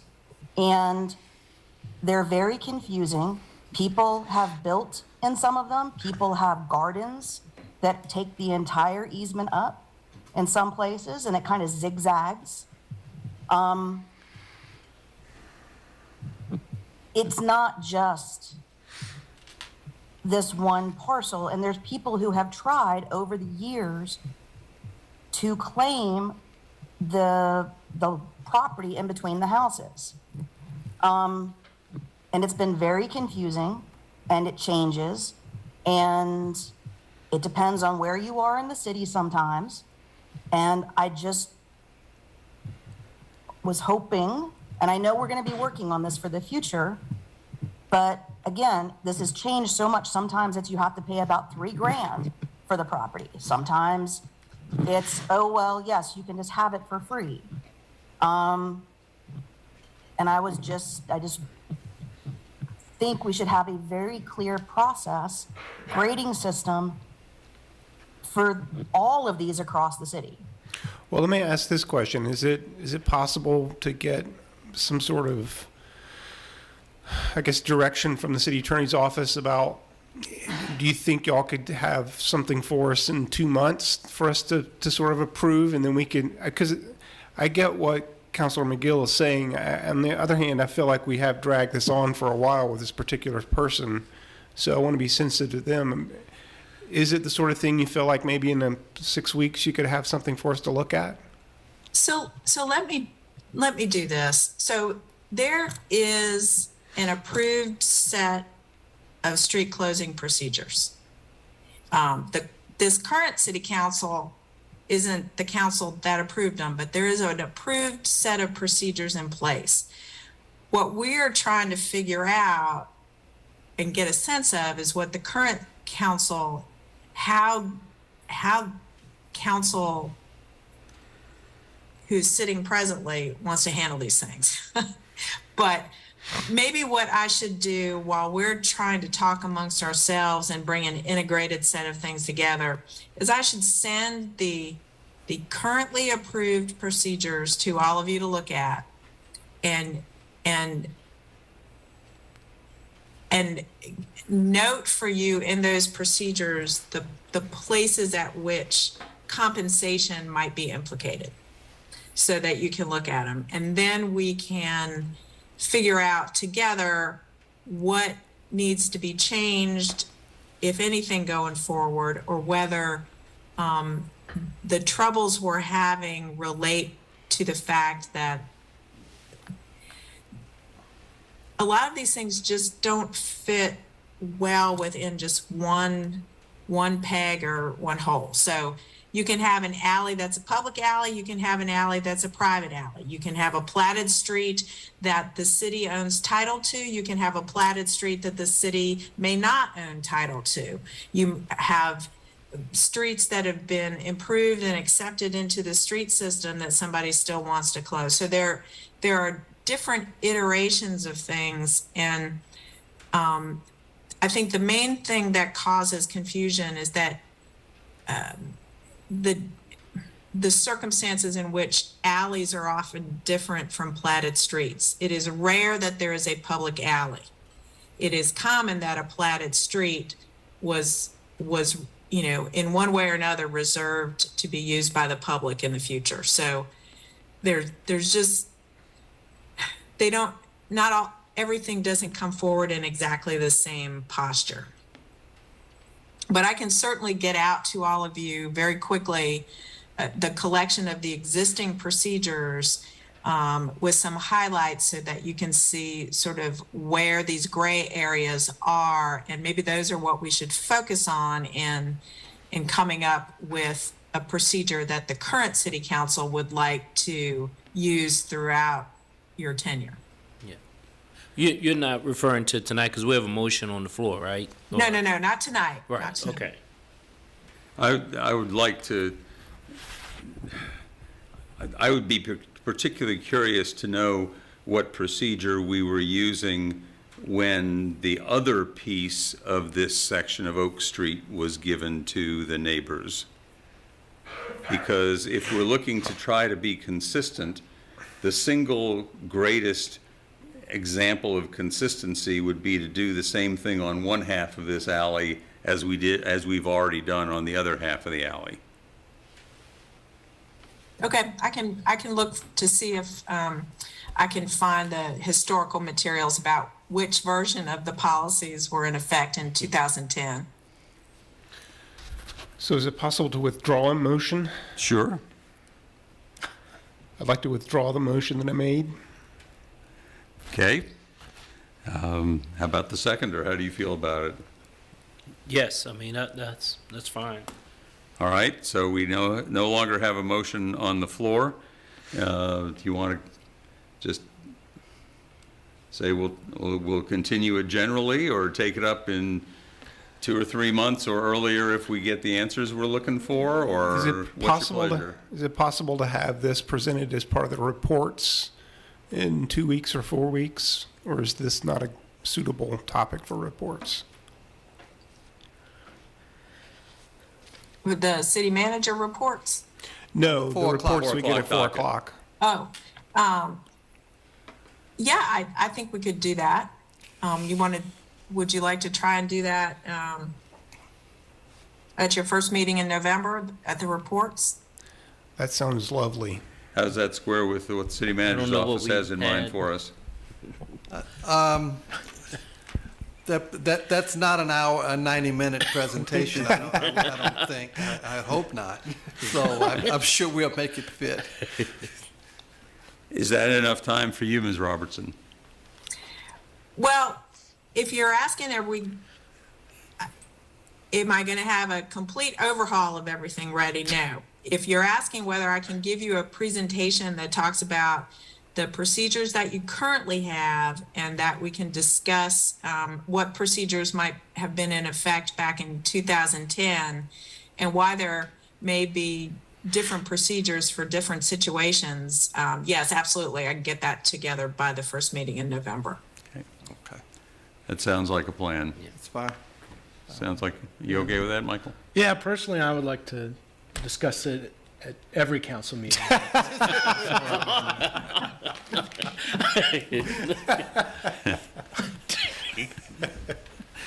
All right, I think we'll pass it by for now. Whatever, however you want to write that up in the minutes, Madam Clerk.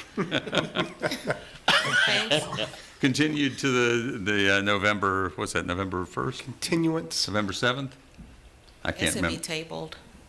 So it's not coming back. It'll be for a vote. tabled, and then the Yeah. November meeting will just be a report. Yeah, okay. And we'll bring it back at some point in the dim distant future. Okay, next item, public hearing and ordinance, city manager's proposed collective bargaining ordinance, second reading. And this is also, will be a public hearing as well.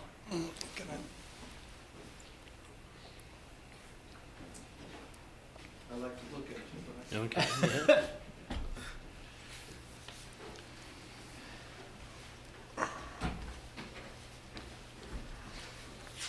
Mayor and Council, on September 15th, we presented a proposed collective bargaining ordinance. This is a journey that started with me on February 22nd at that meeting where you authorized me to pursue consulting assistance to help frame and shape a collective bargaining ordinance, and we did that.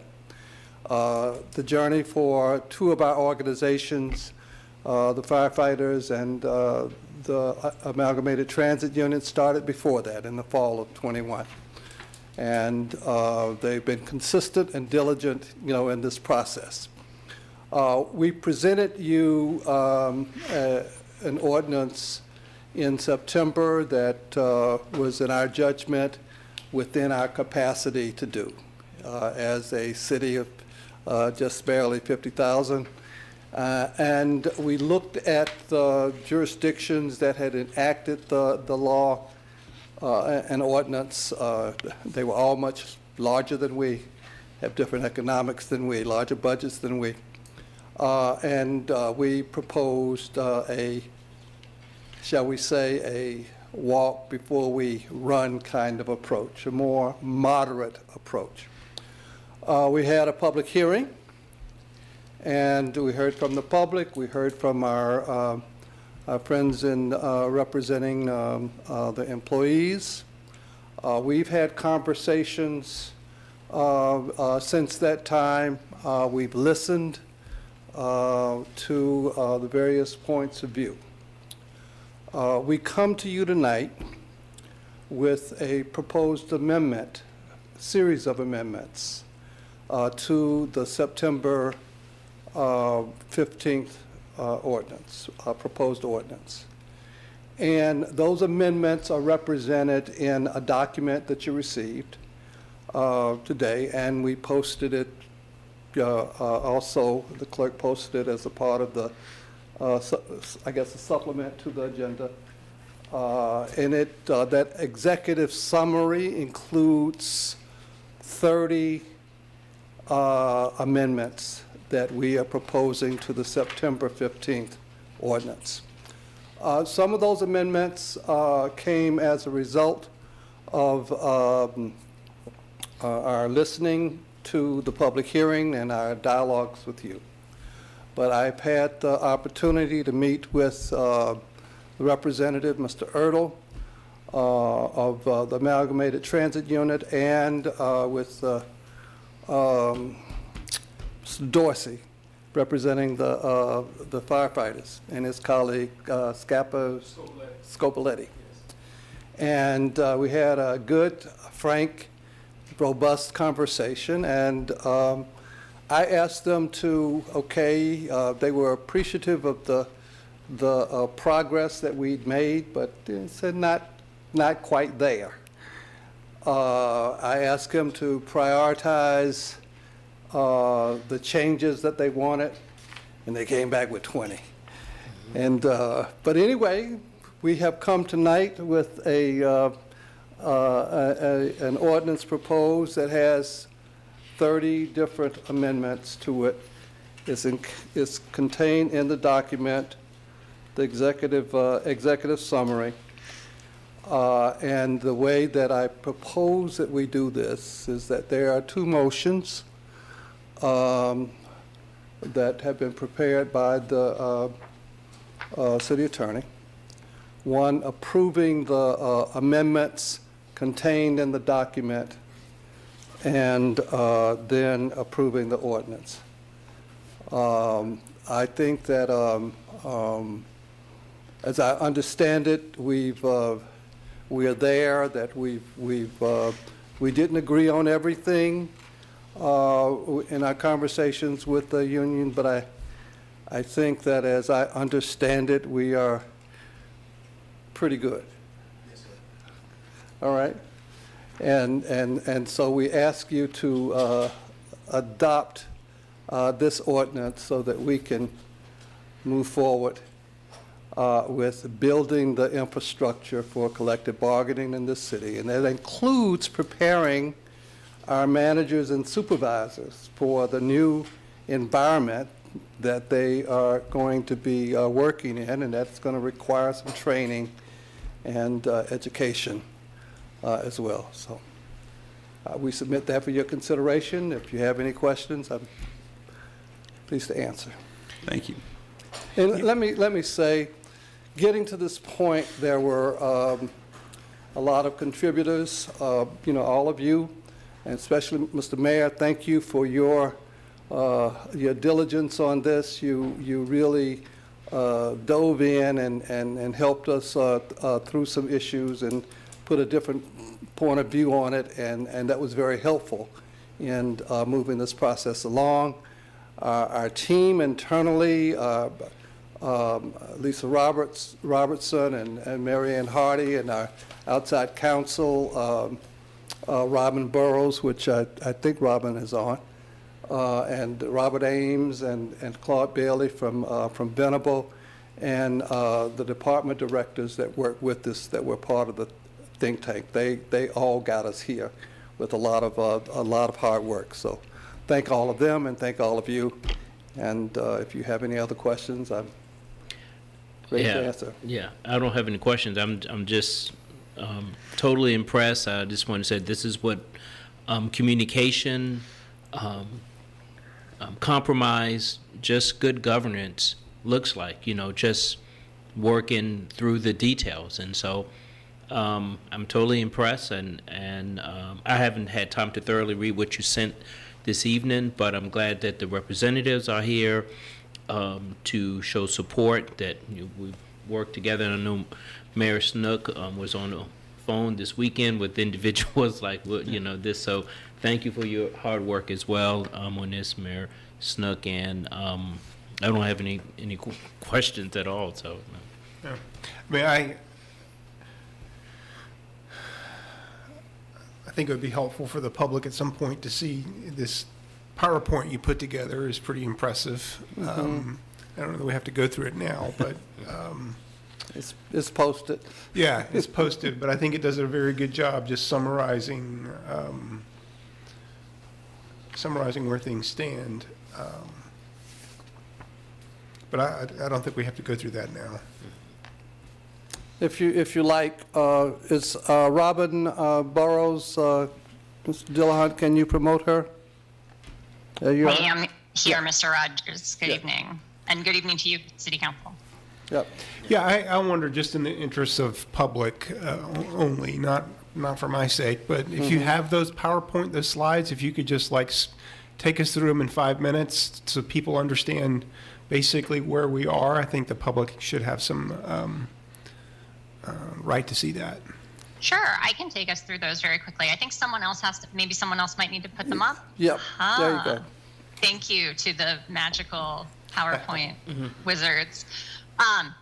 So as Mr. Rogers was just describing, there was extensive conversation in the revision process, both from the members of the City Council, members of the public, the leadership of the two unions who have brought forth proposals, just from many avenues. We took all that input and additional input from departmental leadership and synthesized all of that into the changes that have been given to you for review tonight. Go ahead to the next slide. I'm going to try to go speedy, as requested.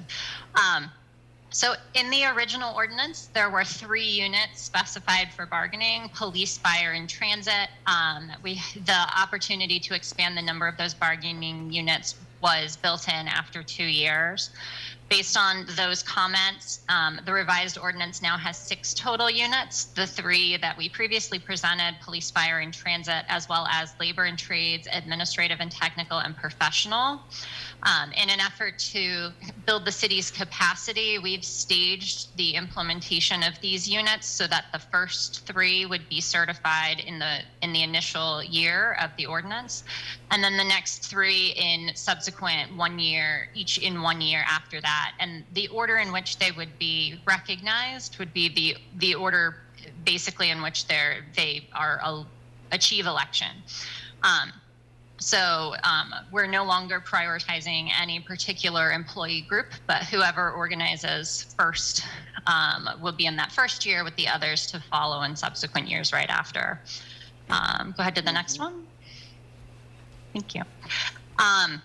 The original ordinance had a basic set of employee and exclusive representative rights that you can kind of see on the left-hand side: the right to organize, form, join, assist, and pay dues to employee organizations, or to refrain from doing those things. The revised ordinance keeps the employee rights that we had previously and then adds these new rights to it. And again, all of this is spelled out with specificity in the ordinance text. This is just to kind of quickly represent what's been added, but one right includes the right to request a representative during a disciplinary interview, the employee option to use city technology for union communications, understanding that the city has other obligations for reviewing and sometimes releasing email. That's up to the employee whether they'll use their city email address for those things or another email address for that purpose. Employees and employee organizations can meet on city premises, and the exclusive representatives have the right to periodically get a list of bargaining unit employees from the city. Go ahead to the next slide.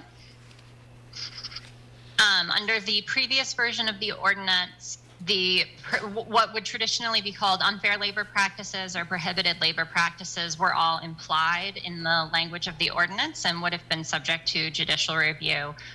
Part of what we heard in the revision process was that folks wanted a more specific enumerated list and wanted those to go through an administrative review procedure. So we've added 2 new sections dealing with those. They outline the specific prohibited labor practices, which include, for both sides, bargaining in good faith and a prohibition on discrimination based on union membership.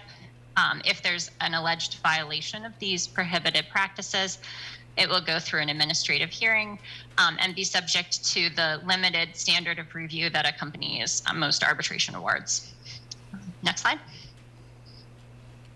Some of the feedback that we heard was that the certification process could be improved.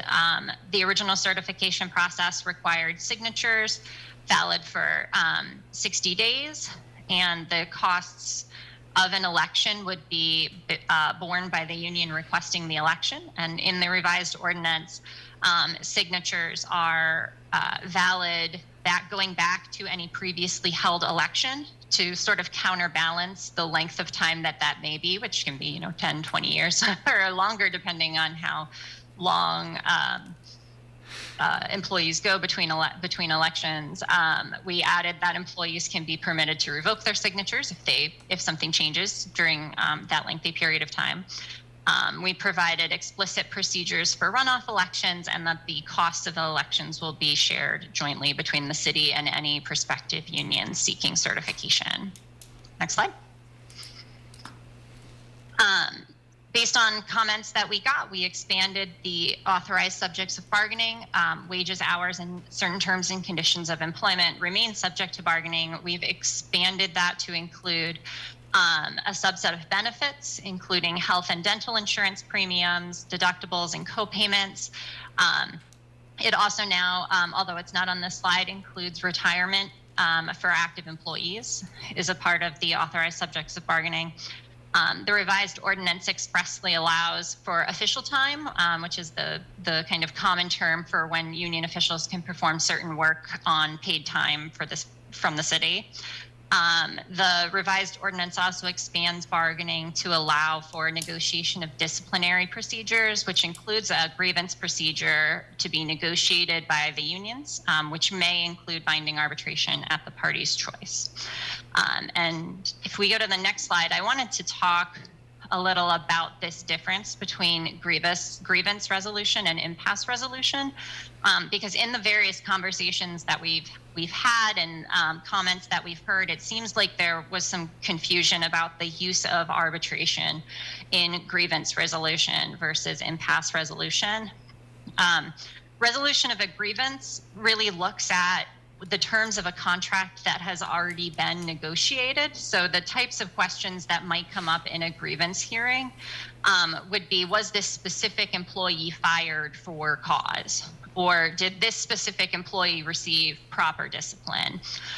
Or did the employer violate the contract by either doing something or not doing something? For example, offering overtime to one employee, maybe you should have offered it first to another under the terms of the contract. So the contract is already in place, and a grievance arbitration would resolve whether the contract was followed in a particular circumstance. The revised ordinance allows binding arbitration for this left column of disputes, the grievance resolution kinds of disputes, if the parties negotiate it. So the city and the union would have to agree on a grievance procedure, and if they agree that it should include binding arbitration, that would be the procedure used for analysis of that contract with that union. On the right-hand side, impasse resolution is a different kind of dispute resolution, which has a different track for resolution in the ordinance. So for an impasse resolution, the parties have tried to negotiate a collective bargaining agreement, but can't agree about what it should say. And questions in impasse resolution are often, what should the pay rates be? What should the raise be for this next contract? Maybe if the parties can't agree on specific contract language, what should the contract language be about breaks or holidays or the grievance procedure? Those types of things would come up in an impasse resolution if the parties can't negotiate their own end to those. Impasse resolution is in the ordinance, in both the revised ordinance and this and the previous version, under a fact-finding procedure. I think if we go to the next slide, I think we describe a bit more what that fact-finding procedure looks like. Yes. So under the original ordinance, that fact-finding procedure for impasse resolution ended at the city manager, with him submitting his recommendation to the city council through the budget. The revised ordinance provides both the default that the fact finder's recommendations will be adopted by the parties unless the parties file a dispute. And if there is a dispute, that goes more directly to the city council, who has to, under the ordinance, hold a hearing to resolve those kinds of disputed issues. So if the parties can't decide what the policy should be on breaks, they'll take it to mediation. They'll take that to a fact finder. If they still haven't agreed, the fact finder will have a hearing where they'll hear out, in this example, this side wants this for breaks, the other side wants this for breaks, and we'll make some sort of recommendation about what the outcome of that should be. Those parties, the city and the union will automatically adopt that recommendation from the fact finder unless one of them files a dispute. A dispute would go to the city council. You guys would get to hold a hearing about what the break policy should be. You'll get a copy of that fact finder's report and those recommendations, and the city council's decision on how to resolve the disputed issue will be final and will be adopted as a part of the collective bargaining agreement. At any point, if the parties want to negotiate an alternate resolution, they can do that. But at the end of the day, the city council would get the final say on what the disputed issue should be. And then that may be the last slide. I think I've sped through very quickly. Looks like there's one more. It says 9 of 10. Go ahead. Question. Okay.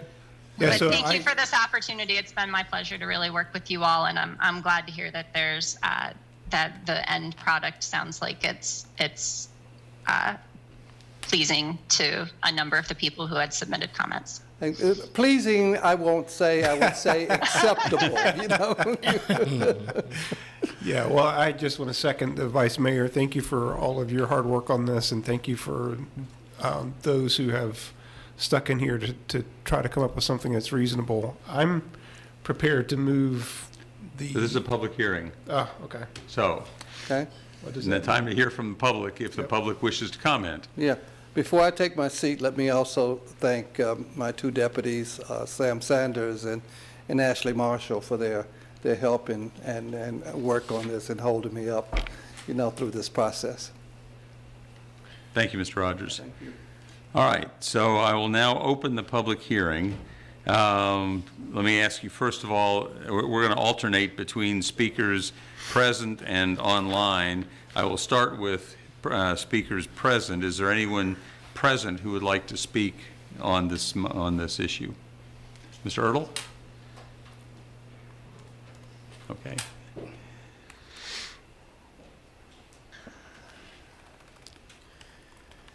Thank you, members of City Council. My name is John Ertl. I live in Charlottesville, representing the ATU. I just want to say thank you to everybody for their hard work on this. We're very pleased with the outcome of what's happened here. We're very thankful that City Council and the City Manager has seen fit to listen to the frontline workers about what they wanted to see in the ordinance. We heartily endorse this ordinance, and we ask that council vote yes on it. We're very excited about the opportunity to get meaningful union rights here for employees in Charlottesville. It's not everything we wanted, but it's a strong step forward for the city's workers, and it does represent a dramatic improvement over previous drafts that have been done. Getting to this point where we have an ordinance that I think everybody can live with, it was a long journey, but I do think it was worth it. The silver lining is that working together was kind of a good opportunity for us to not only learn the ins and outs of the process, but to also develop our relationship together, one that we hope will continue to work with and develop as we partner with the city to improve civil service here. So in short, we look forward to continuing to work with the city to develop a stronger base for public employment here. I just also want to thank City Council for passing along that raise that was announced today for CAT employees. It's sorely needed. It's a really big deal. People are very excited about it, and again, greatly appreciated by our members. And I want to again thank the City Manager for meeting with us twice, and thank everybody from City Council for their time as well. Thank you, Mr. Ertl. Thank you. And let me just add my own comment that I met with Mr. Ertl and various other members of different unions by Zoom a couple different times, 2 or 3 times, and none of us in Charlottesville has any experience with public unions and bargaining. And it was very helpful, in my experience, it was very helpful to have John Ertl and his experience to be able to answer honestly with me questions that I had, and I didn't get the sense that I was getting a sales job as much as I was getting an answer. And that was enormously helpful and very, frankly, confidence inspiring for me. So I appreciate what he was able to bring to the process, as I also have appreciated the flexibility and the willingness on the part of the folks at Venable to work with the city manager's office to develop an ordinance that is responsive to what the union folks wanted, what councilors had expressed. It's not always that we work that well together. I'll just leave it at that. And I think I speak for others when I say that. So anyway, Mr. Ertl, thank you so much for your assistance. Let's do our switching thing. Do we have anybody online who wants to speak to us? Yes, Mayor Snook, Robin Hoffman is the first raised hand. All right, Ms. Hoffman. Yay! That's what I want to say to begin with. And then I want to say, Michael Payne, you really did help bring together the teachers and the Transit Authority on your TV show, CPA TV, and it aired for many, many, many days. And I too appreciated it so much because it was an outcome where I was able to talk about my being able to have some backing and structure for patient care and things like that over my many 45 years of working with patients. That the standards of practice is the main reason why people want to go to work every day, to feel that they have a place that they can be proud of, and finally get benefits. And also any grievance and things like that. They can have arbitrators. I mean, there's so many great things about it, but thank you so much. I didn't think this was going to happen. And I want to say this city council right now, I'm very proud of you. Thank you. Thank you, Ms. Hoffman. Next, we'll come to somebody in the room here. Yes, ma'am. Hello, my name is Dr. Emily Yen. I'm a Charlottesville resident, and I also am a representative from the Virginia Education Association. I am very pleased with the proposed amendments to the ordinance. I appreciate how responsive both the city manager's office as well as city council has been to the public about the concerns of previous iterations of the resolution. I believe that this resolution will greatly benefit the general public in Charlottesville as well as workers, and I'm looking forward to both management and working with the workers to come up with mutually beneficial solutions for that will also benefit the general public. So there's lots of opportunities for win-win-win solutions. And I also appreciate the raise, the pay raise to the school bus drivers, since, as you heard from many members of the public, that there's been a huge issue with transporting children to Charlottesville public schools, and I believe that this is a huge step into helping recruit new drivers. Thank you very much. Thank you. Do we have someone online who would like to speak to us next? Yes, Mayor Snook, Kate Fraley is next. All right, Ms. Fraley. And she will be promoted to panelist. Hi, this is Kate Fraley. I live in Charlottesville, and I first want to thank Councilor Pinkston for having the slideshow shown to the public. Our city manager's original resolution proposed 3 areas of city employment to start. Now it lists 6 and offers certification to the first 3 that become ready. I oppose including the police department in this resolution for the following reasons. Police are the only employees that can carry guns, that can decide to kill people, and can decide to put us in jail. They already have lots of power. The mayor has said no movement can happen on the Marcos Alert program until the new police chief is hired. Why wouldn't that argument be valid in the discussion of a Charlottesville police unit? This first initiative should focus on the lowest paid workers with jobs with the least status or opportunity for future income growth, positions with the least power currently. Police already have employment protections. Unions would go further to decrease police accountability. While the impact of white supremacist in employees has an impact on the entire function of government, in the police department and the criminal justice system is the place where no more severe damage can be made than in that system. It is not appropriate for the police to be part of the first set, and I guess hopefully they won't be, without more public discussion and involvement. It is key that no one has said that they talked to the police department about this, even though you talked to Kat and to the fire department. The police already have the police foundation to support them. They already have the blue code. The police union will interfere with the work of the PCOB. I'm emailing you all right now the links to 2 articles about how bad police unions are. Thank you very much for this opportunity. Thank you. Thank you, Ms. Fraley. I should add that the police, the PBA, sent us a letter on September 6th saying that they would like to be included in this. So whereas it was true in August that they had not formally requested participation, they have now. Who's next here in the room?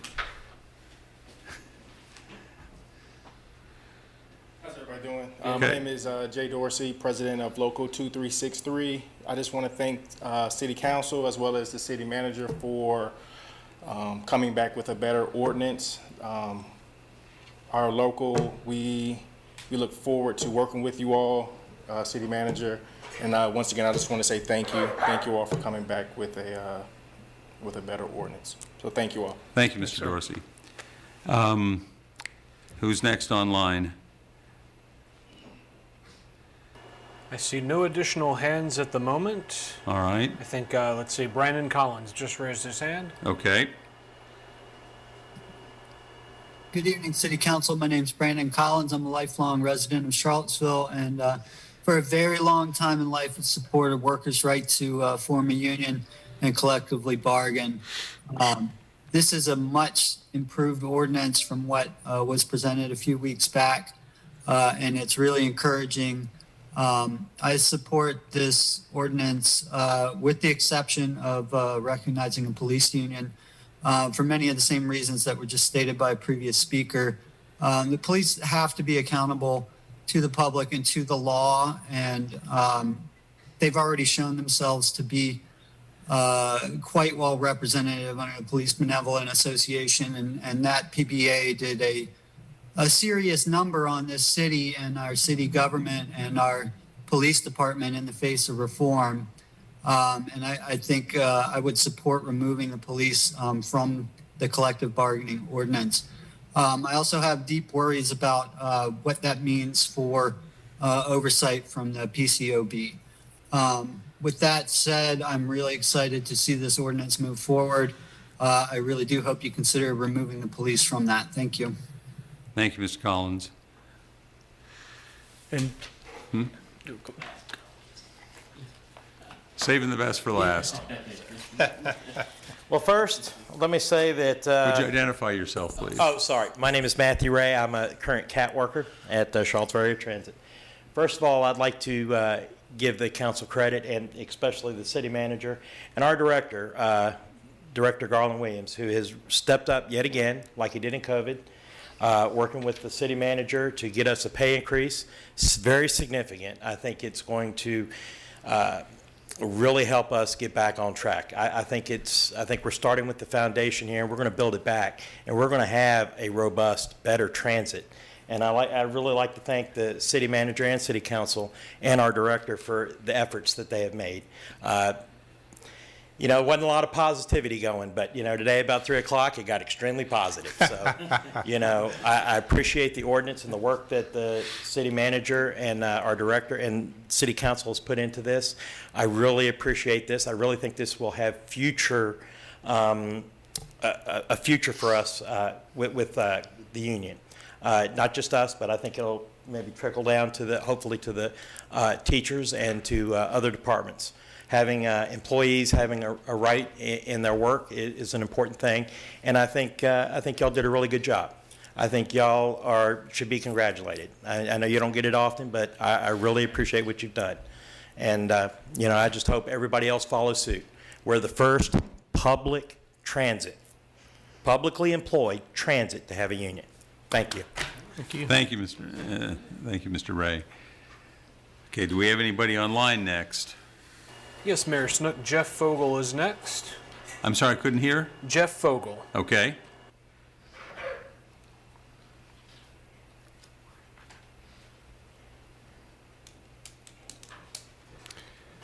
And Can't hear Jeff, you. you're on with council. Thank you. I grew up in a union household, and I fully support the unionization of workers, and most particularly public employee workers, given what's happened to manufacturing in this country. But as I said the last time you addressed this, the police union is totally inappropriate. And I'm very disappointed that the city manager did not even respond to the concerns that were raised by community members about police unions.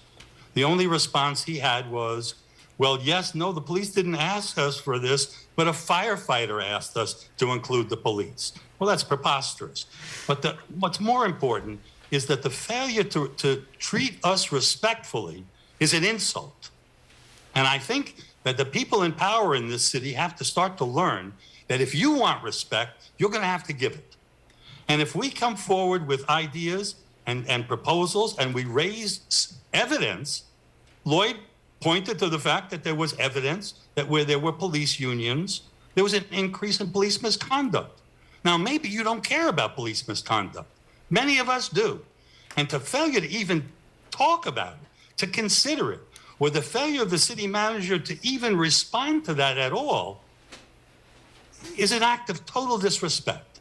And the people who run the government here, whether it's the legislative branch that you are or the executive branch represented by Mr. Rogers, have to learn, as do the police, that the only way you get respect is to give respect.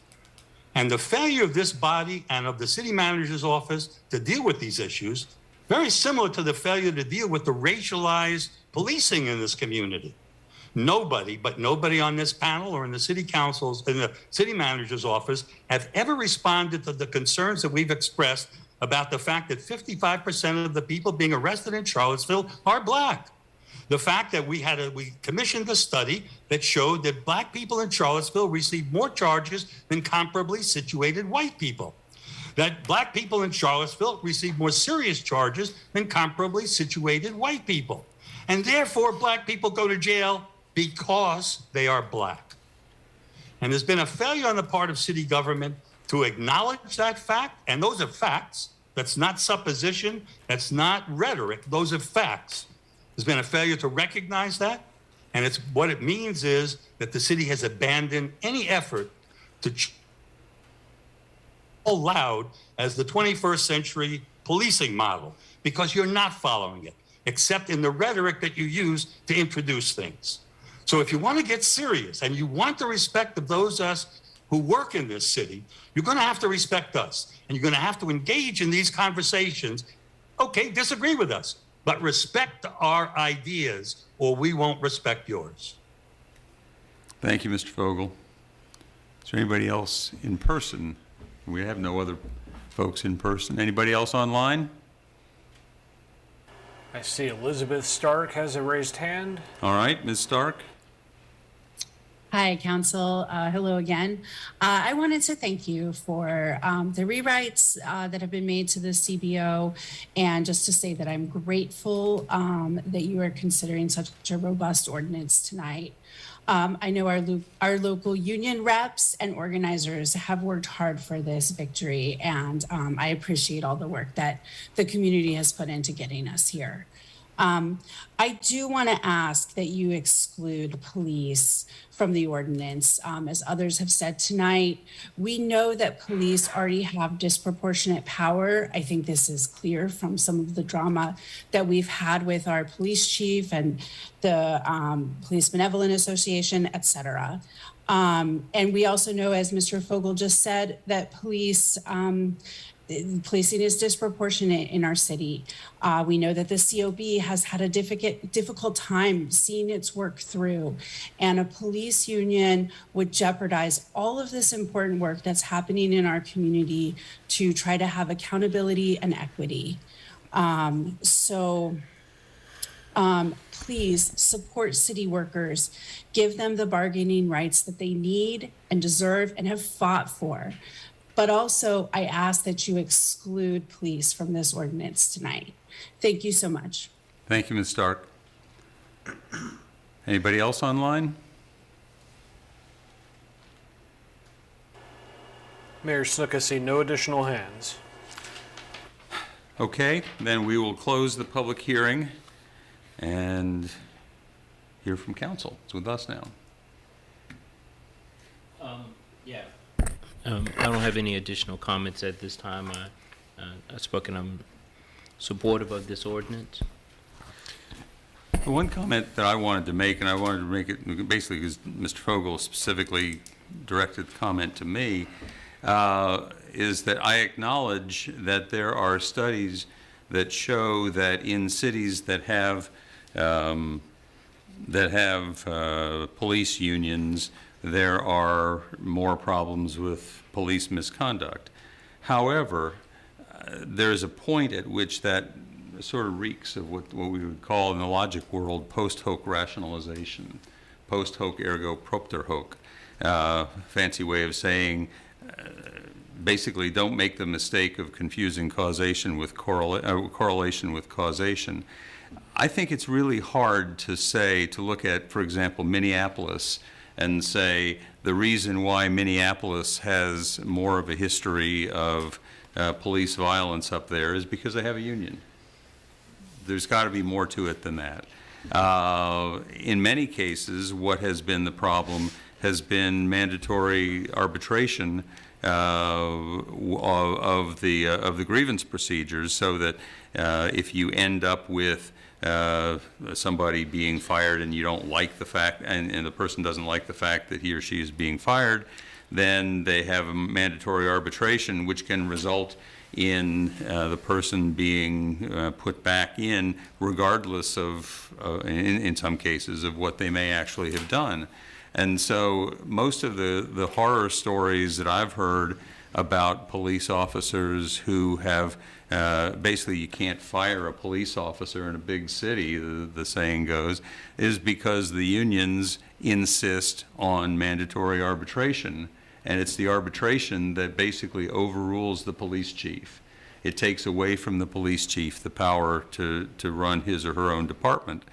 And I think if you want to really try to draw inferences for our experience, we would need to try to be much more careful about comparing the ordinances and understanding what it is in an individual culture that has led to the kinds of problems that are complained of. I had noted before that Charlottesville actually does not have a police violence problem, unlike some of these other jurisdictions. We are certainly the smallest jurisdiction to have a PCOB or anything similar to it in Virginia. There are a few places in other states, but certainly in Virginia. We are also now to be the smallest to have unions. I just think that we have to be very careful about not getting caught up in drawing parallels from very dissimilar places to Charlottesville. And I think we need to have, we should see what's going on in those studies, understand the points being made, but not feel as though we're compelled to follow them, because I just think we're different. We have different experiences, we are in a different position, and in this particular situation, what happened in August or so of 2021, the reason why the police union, so to speak, the PBA, did what it did really had nothing to do with the fact that they had the power to carry a gun. Had nothing to do with the fact that they had an arrest power. Had nothing to do with the fact that they had the ability to kill people, as Ms. Fraley noted. So I think we make a mistake if we carry that logic to a place that doesn't really fit. So this, all of which is why I am in favor of keeping things as is in terms of the union designations, the unions that we're willing to recognize and to accept. As I noted before, whereas in August when we first were talking about this, the police had not formally requested the right to form a union. They did by a letter to us of September 6th. So that is a little bit different. It's not simply, hey, a firefighter said the police want to have a union. Anyway, those are my comments on the point. I'm in favor of the ordinance. I spent a lot of time with a lot of folks trying to get it right. I think I'm not sure we got it right, but at least we got it pretty good. And sometimes pretty good is about as good as it's going to get in governance. So anyway, those are my thoughts. Ms. McGill, I don't want to overlook you. Do you? Thank you. Overall, I am concerned about how the disciplinary would potentially work with the PCOB. Again, I'm not sure if that is, how is that envisioned? Has that been taken into account in this ordinance? I will note. I don't think it has. No, I will note there's a section, the following matters shall not be subject to negotiation, include specifically matters pertaining to the composition, duties, or powers of any civilian review board applicable to police officers or to any decision rendered by such a board. Yeah. Okay, good. PCOB's protected. I hadn't had a chance to go through some of the rewrites, and I mean, I have hesitancy over that. I don't know if we, there is psychologically someone who carries a certain amount of power,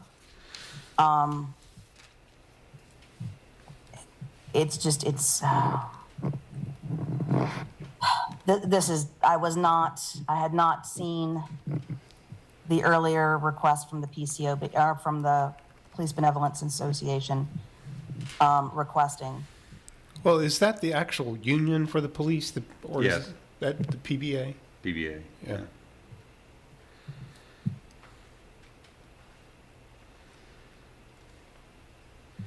Did you have anything else, Councilwoman McGill?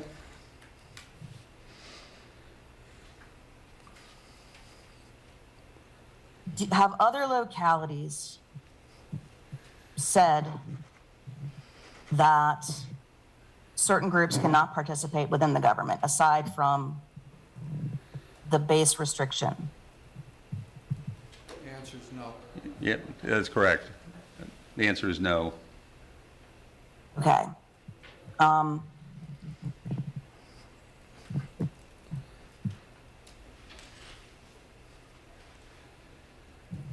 That's all for right now. Yeah, I would just generally say, on the matter of police, I mean, we've discussed both publicly and privately as well. As I've said, my position would be to remove them, to give additional special consideration to those issues pertaining to discipline of officers. My understanding is that wasn't the position of the majority of council. I assume that hasn't changed. And as I said in those discussions initially, my core concern is around the Police Civilian Oversight Board and the discipline of officers.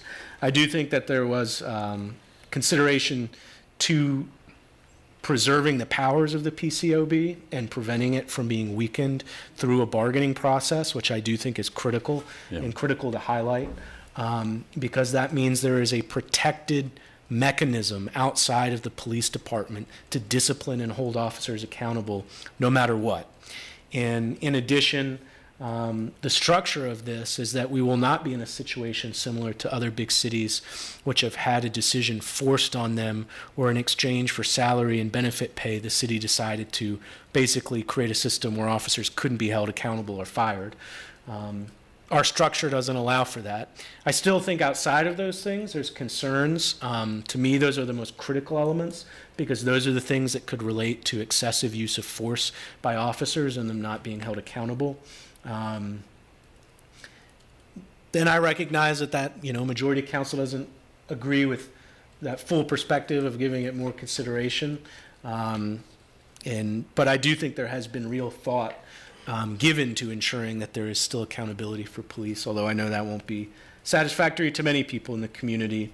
Outside of that, as others have said, maybe every side doesn't see it this way, but I think this is a real compromise, and there has been real compromise made on the part of the city manager's office and city staff, as well as the unions. And I think this is a complete sea change from the original ordinance that was put in front of us. I think this is much stronger, and it will be a sea change for us locally, but I think it will be for our regional economy as well. We are the second biggest employer in Charlottesville city limits. We're the fifth largest employer in the region. There has really essentially been no union density in our regional economy up until this point. This is a fundamental change for workers and workers' rights for our region. And for everyone who has been coming to city council meetings, rightfully advocating for a strong ordinance, I would say turn to Albemarle County, turn to UVA, turn to our other large regional employers, because there's a new standard for workers' rights and unionization. And beginning today, Albemarle County and UVA are already behind the 8 ball on that issue. So while I'm not satisfied with all of it, I recognize where we ended up. And I am prepared to vote in support of it. So, we have a motion? Not yet. Okay. Yeah, I just want to second what everyone else has said. I will also say this. I'm glad that the police have the chance to participate in other opportunities like the rest of the city does. I certainly appreciate the points that have been made about why the police are different, and I think that's why we have a PCOB. And with that said, our police force deserve respect and they deserve support, and they also deserve to be held accountable. But particularly right now at this moment, given the fact that we're down so many officers, what we're seeing in parts of this community is the fact that some people in the community want more police presence. So I'm happy to go ahead and make this motion. So we have two motions that have to get made. The Right. first, I guess we vote on that one, then we take up the second one. Right, so motion number one, I move to amend the collective bargaining ordinance presented to City Council for first reading on August 15, 2022, to include all of the amendments numbered 1 through 30 as summarized within the executive summary of revisions to draft collective bargaining ordinance. Second. Is there discussion other than what we've already had? Ms. Thomas? Counselor McGill? Yes. Counselor Payne? Yes? Counselor Pinkston? Yes. Mayor Snook? Yes? Vice Mayor Wade? Yes. Okay, and then that passes 5-0, and then we have a second motion. Okay. I move the proposed ordinance to amend Chapter 19 of the City Code to add a new Article 7 authorizing collective bargaining with labor unions or other employee associations as such ordinance has been amended by council. Is there a second to that motion? Second. Ms. Thomas? Counselor McGill? Yes. Counselor Payne? Yes. Counselor Pinkston? Yes. Mayor Snook? Yes. Vice Mayor Wade? Yes. That motion also passes 5-0. You can clap, it's okay. Yeah. So it's been a long effort. Thank you all for your persistence and your good faith and your working with us Absolutely. and bringing us along. Okay, so the next item on our agenda is simply, I guess we acknowledge that there was a Land Use Environmental Planning Committee semi-annual report. It's only going to be a written report and nothing further. It's in the materials. Are there any other business items for consideration by council? Nothing else on the agenda? Councilors, any questions for city management to follow up on? Yes, when it comes, it was brought up in public comment, but the East High Street development, I'm very curious for as much follow-up on that as possible, as well as looking at how it compares to our adopted Rivanna River Corridor Plan that's part of the comprehensive plan. I second that. Yeah. That sort of burst on us Yeah. about a week ago. And, you know, one of the questions I've already asked a couple questions of folks in NDS about the way in which our ordinance works, and in particular our floodplain ordinance, and what we need to be doing to understand those issues better. I'm concerned. I'm not going to prejudge the issues because they're, as we found out when we tried to look at Nassau Street, it's a matter that is both state and federal law in addition to our own ordinances. And I really want to make sure I understand the whole package before I start making comments about it all. So I hope we can have some discussion about it.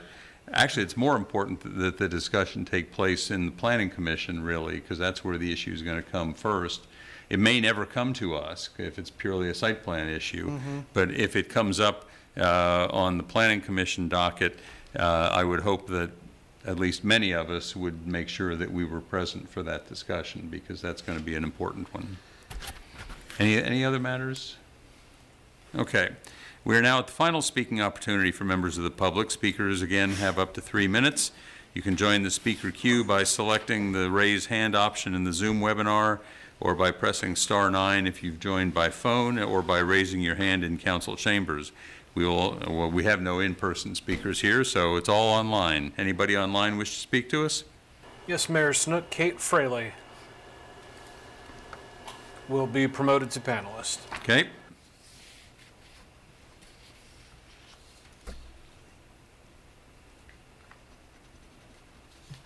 So I'm speaking right now about money. So I've spoken before about, spending money. We seem to do money over and over and over again in the same old way we've already done and without much imagination, in my perception and my opinion. And I read today that Florida was able to use the interest on American Rescue Plan money outside the regulations for the plan money. So my question is Charlottesville earning interest on those funds before they're appropriated, like resolution number 12 of today's agenda? And how much is that? And why aren't we getting interest on it? And then how are we spending it? So Councilor McGill has said one time, I remember saying, there's so many rules about the money. So I'm wondering whether there is any interest money in the city. Is Mr. Chris Cullinan still on the line?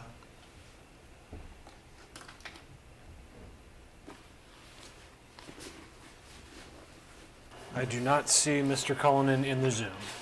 Okay. Do you know the answer? I don't know the answer to that. Ms. Fraley, I would say let's get the finance people, we can get you an answer to that. I do know at one point I was at a conference that talked about some of this. Let me just say, I've tried to write to him and I can't seem to get through. So if there's an email address that somebody can tell me, I can write to him directly. I'll ask him if nothing else, so. Yeah. Well, I'd love to be able to write to him directly. Okay. Thank you. Anybody else?